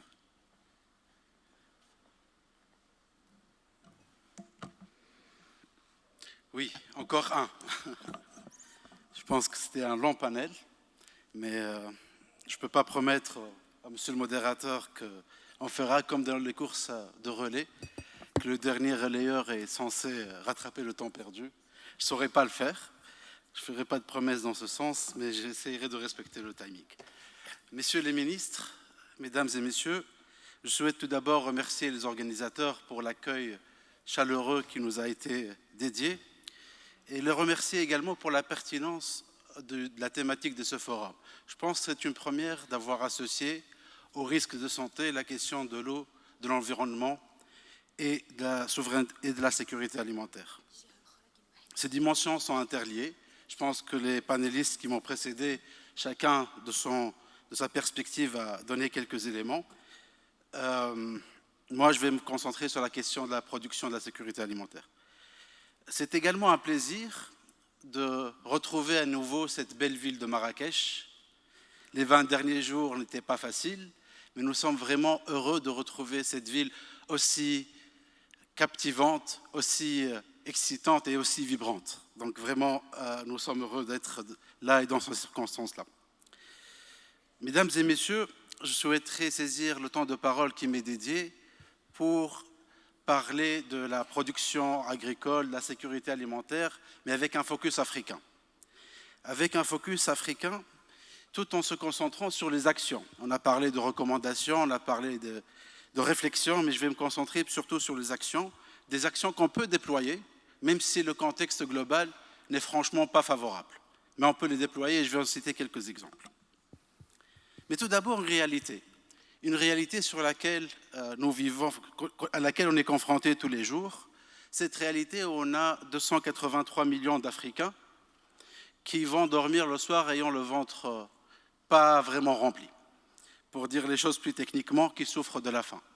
Tout à l'heure, le professeur Bousmina a cité quelques chiffres en termes de la population africaine. On peut dire que c'est 20% de la population africaine actuelle qui dort tous les soirs ayant le ventre peu rempli. Mais dans cette population-là, il y a surtout 216 millions de jeunes qui sont en train de souffrir de malnutrition et de retard de croissance. Et ça, c'est encore plus grave. Cette Afrique, notre continent, dépense chaque année près de 75 milliards de dollars. C'est un grand chiffre. C'est un grand chiffre quand on voit tous les autres besoins en termes de défis de développement. 75 milliards de dollars pour importer 100 millions de tonnes de denrées alimentaires. Et en même temps, c'est le continent, on l'a cité tout à l'heure, c'est là le paradoxe, qui abrite 65% des terres arables encore disponibles à travers le globe. Qui abrite également, on a parlé de ressources en eau, mais aussi d'une population jeune qui pourrait travailler. Donc là est le paradoxe. C'est une situation vraiment tendue. Cette situation est encore plus tendue à cause des impacts du changement climatique. Des inondations, des sécheresses très graves, des cyclones. L'Afrique subit aujourd'hui de plein fouet l'impact du changement climatique auquel elle n'a pas contribué. Disons auquel elle a contribué très peu, 3% des émissions tout au long des 50 dernières années. Cette situation tendue est encore plus exaspérée par les conflits géopolitiques qui se passent à des milliers de kilomètres de notre continent. On a mentionné l'augmentation des prix du blé, une flambée des prix qui met les pays africains aujourd'hui devant une situation très difficile. Contraintes budgétaires en sortant de la crise Covid, mais il faut continuer à importer ces denrées alimentaires pour nourrir la population. Mais nous demeurons convaincus que ces crises-là peuvent être transformées en opportunités. L'opportunité d'agir après avoir pris collectivement conscience qu'on est dans une situation de vulnérabilité. L'opportunité d'agir pour transformer ce potentiel-là dans une réalité de production pour nourrir les Africains. On ne peut pas manger du potentiel.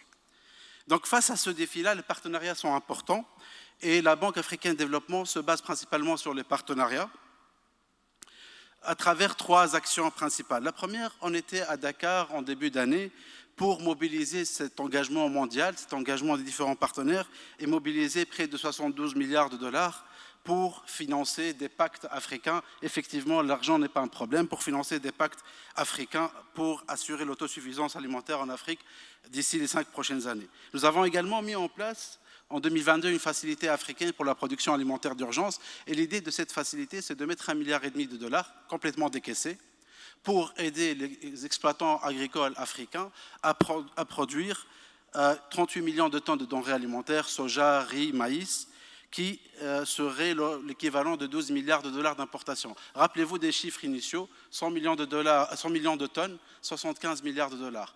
Là, on a fait pour 12 millions de tonnes, milliards de dollars, on produit 38 millions de tonnes. Donc là, on pourrait produire localement, assurer notre souveraineté alimentaire et gagner en termes de financement. Je vois que ça devient 0 en rouge, donc je vais accélérer rapidement. Je finirai par un exemple sur les technologies pour la transformation de l'agriculture en Afrique. Le TAT, une initiative panafricaine basée sur les partenariats pour augmenter cette productivité.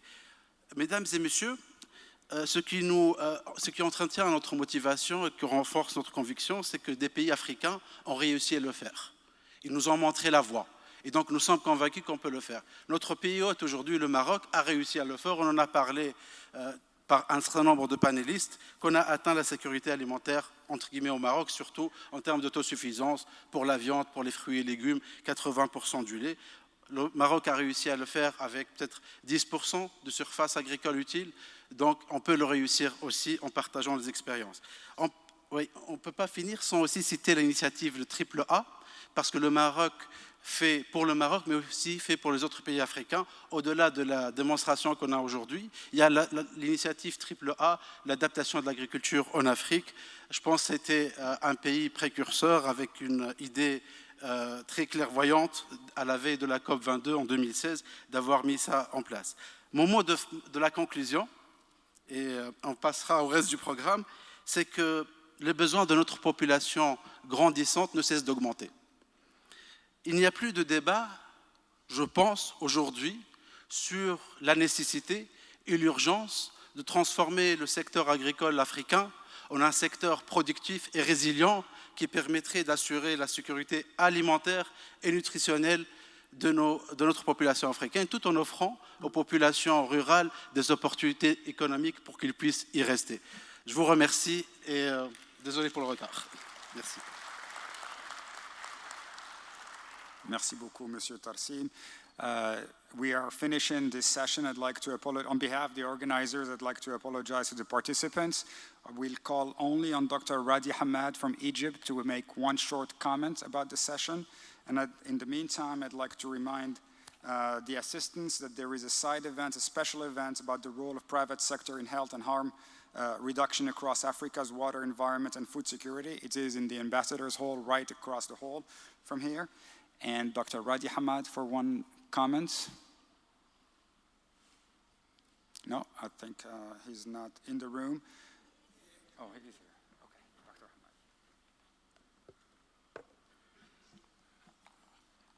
Hamad. Good morning.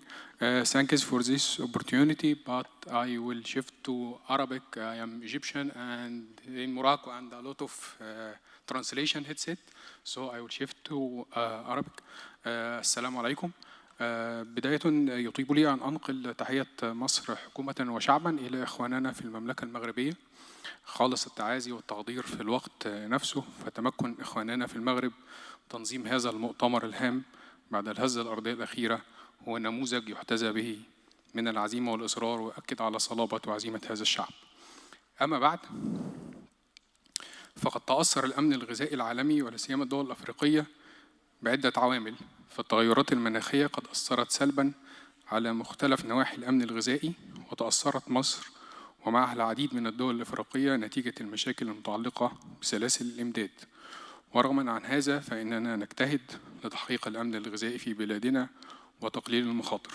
فقد أطلقت مصر الإطار الاستراتيجي الوطني للصحة الواحدة لعام 2023 إلى عام 2027 كخارطة طريق مشتركة لصحة واحدة تهدف لتقليل المخاطر، تجمع بين وزارات الصحة والزراعة والبيئة والري، وبالتعاون مع منظمة الصحة العالمية ومنظمة الأغذية والزراعة في مصر.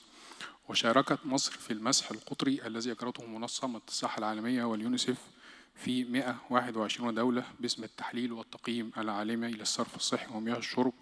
وأظهر المسح أن أهداف مياه الشرب في بلدنا تسير على الطريق الصحيح، كما أن منظومة الرقابة على سلامة مؤمنية الغذاء في مصر في تطور مستمر. فهناك معايير تصدر بمواصفات قياسية مصرية من هيئة التقييس والجودة في مصر. هناك اشتراطات صحية لجميع مراحل إنتاج وتصنيع وتقديم الأغذية في مصر.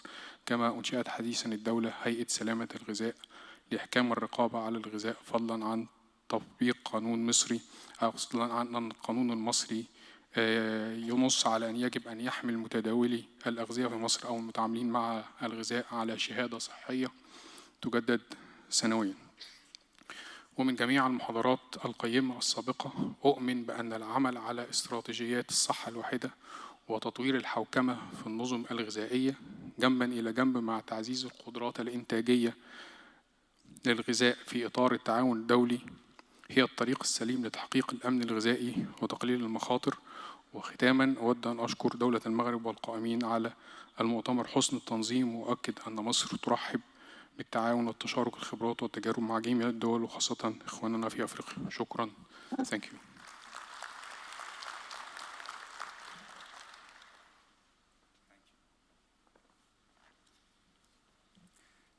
شكرا دكتور حماد.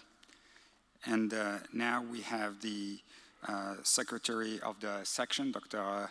Rania Mamdouh from Egypt, who's going to make the summary point for the session.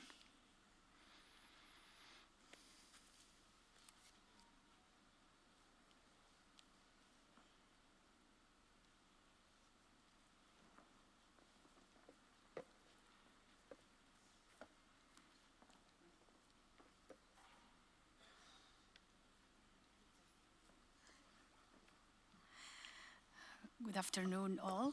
Now, these are the recommendations of panel 2.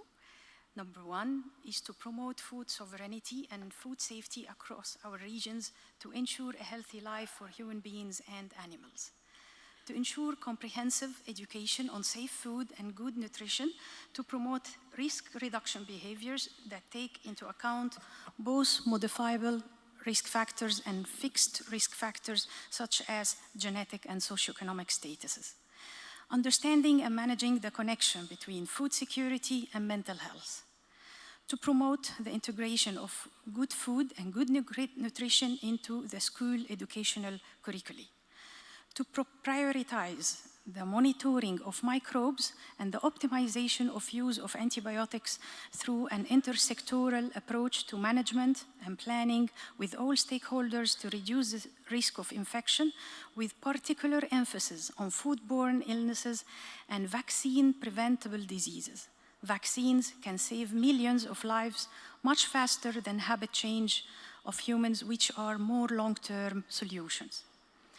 Taking cognizance of the impact of good nutrition on longevity, the aging process, as well as the resilience of children, as they are the most vulnerable creatures.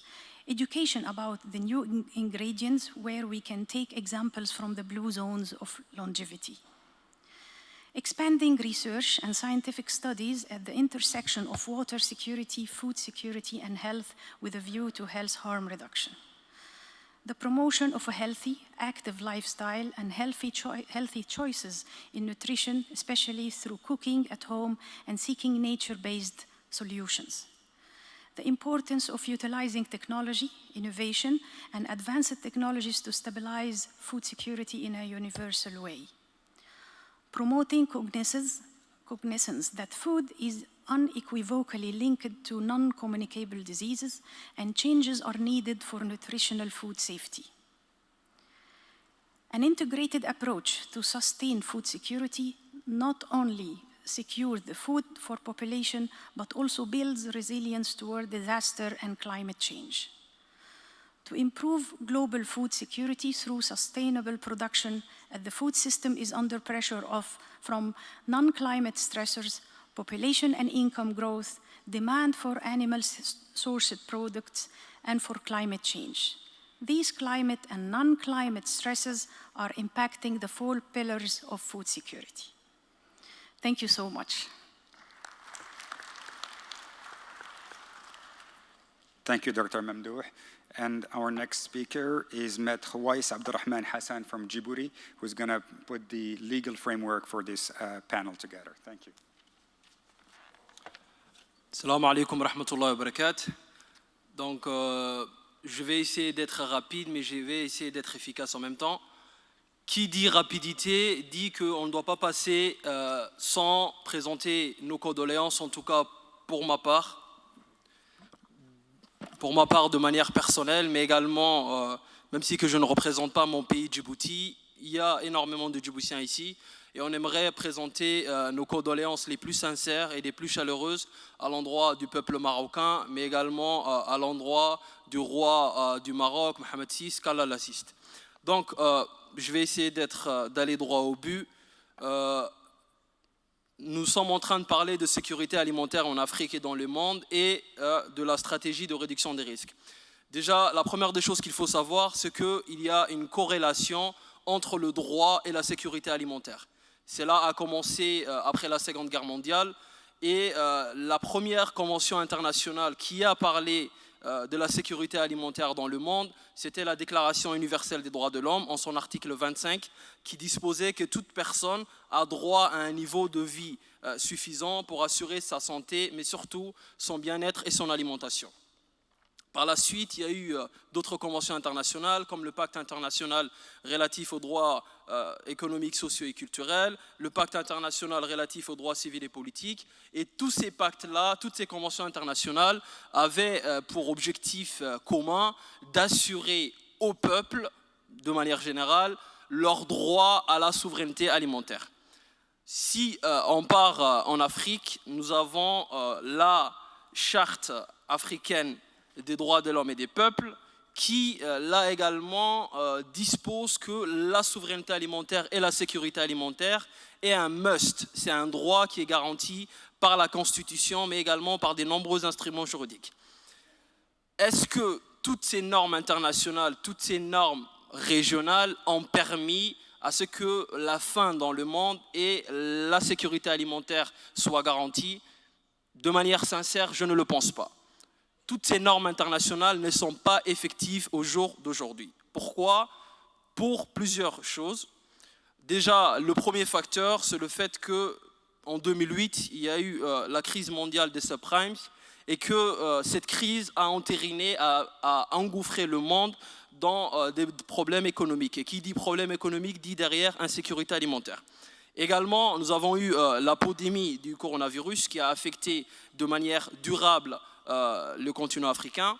Très récemment, nous avons eu la guerre en Ukraine et en Russie qui a impacté de manière très importante le marché de blé et des matières premières. Mais également, autre chose, c'est les changements climatiques. Donc, moi, j'estime que, même si que je ne suis pas économiste, même si que je ne suis pas scientifique, par contre, le droit, c'est aussi de la science, j'estime que cette insécurité alimentaire a atteint son paroxysme et il est nécessaire de remédier. Comment? Je préconise certaines recommandations qui seront peut-être par la suite validées par les panels d'éminents scientifiques qui sont là, mais également par les politiciens. Première des choses que je recommande, c'est le fait de prendre toutes ces normes internationales, de les unifier et de les rendre cohérents par rapport aux réalités d'aujourd'hui. Les normes d'il y a 50 ans ne sont pas les normes d'aujourd'hui, donc il faut les unifier. Première des choses. Deuxième des choses, nous sommes africains, je vais parler de l'Afrique. J'estime que nous devons créer une politique agricole commune au niveau de l'Afrique, en prenant par exemple ce qui a été fait en Europe dans les années 90 avec la politique agricole commune. Par contre, prendre les bons points de cette politique agricole commune et laisser de côté les mauvais exemples. Deuxième chose, troisième recommandation, j'estime qu'il est nécessaire de limiter les importations massives des matières premières et de mettre en place une politique protectionniste agressive au niveau africain. Quatrième chose que je recommande, de revenir au passé, tout simplement. Quand je dis le passé, c'est revenir au système de stockage des greniers, mais à plus grande échelle. L'histoire nous l'a montré très récemment, surtout la guerre en Ukraine qui a impacté le marché des matières premières. Nous avons vu qu'en Afrique, il n'y avait pas suffisamment de stockage et qu'il fallait penser à l'avenir. Rien ne nous dit que demain, en 2024, il n'y aura pas une nouvelle guerre. Donc, je pense qu'il est essentiel à ce qu'on revient vers le passé et surtout à ce système de stockage de greniers, mais à grande échelle et pourquoi pas qui serait dirigé par une commission ou bien une équipe au niveau de l'Union africaine. Cinquième chose, je pense qu'il faut stopper de manière progressive l'utilisation des engrais industriels qui sont utilisés de manière massive en Afrique et mettre en place des politiques plus contraignantes de régulation des acteurs économiques de l'engrais. Je me suis renseigné, les normes contraignantes en matière de régulation des acteurs économiques de l'engrais, en tout cas pour l'Afrique, elles datent d'il n'y a même pas 2 ans. Alors qu'on utilise des engrais industriels de manière massive depuis plus de 40 ans en Afrique. Donc j'estime que cette terre, elle nous appartient, on ne va pas aller sur Mars. Donc je pense, avec tous ces scientifiques qui sont là, qu'il faut vraiment changer l'avenir. Et l'avenir, ce n'est pas uniquement à nous, mais ça sera pour nos enfants. Et sur ce, je conclus en vous remerciant pour votre attention.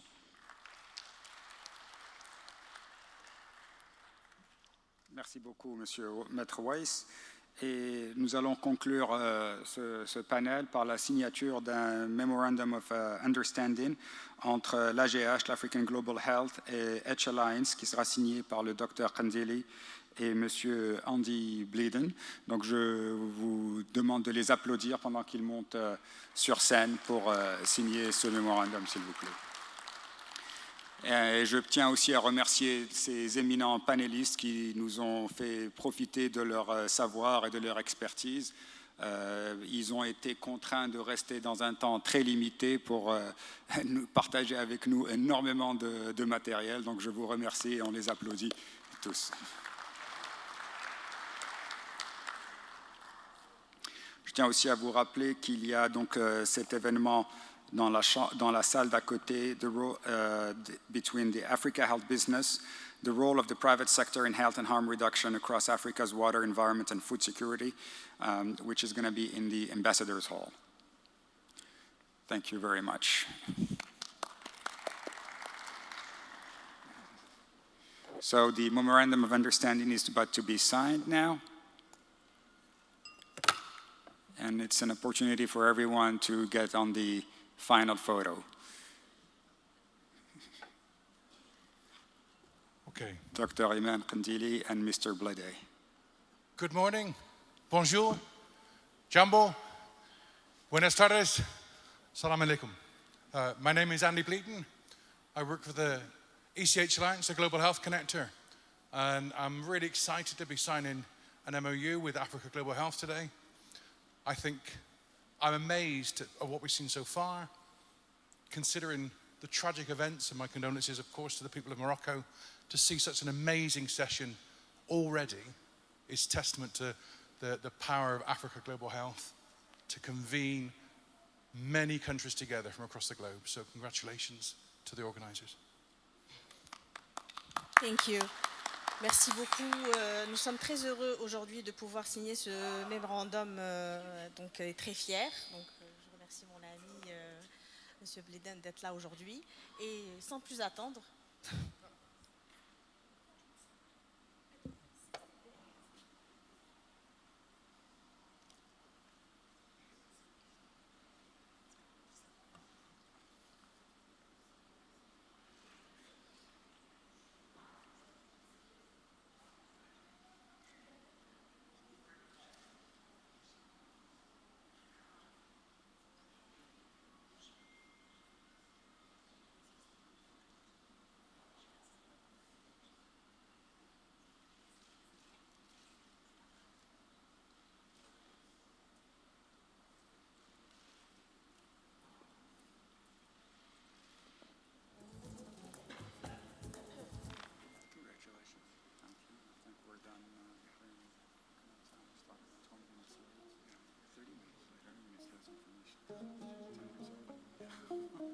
Sorry.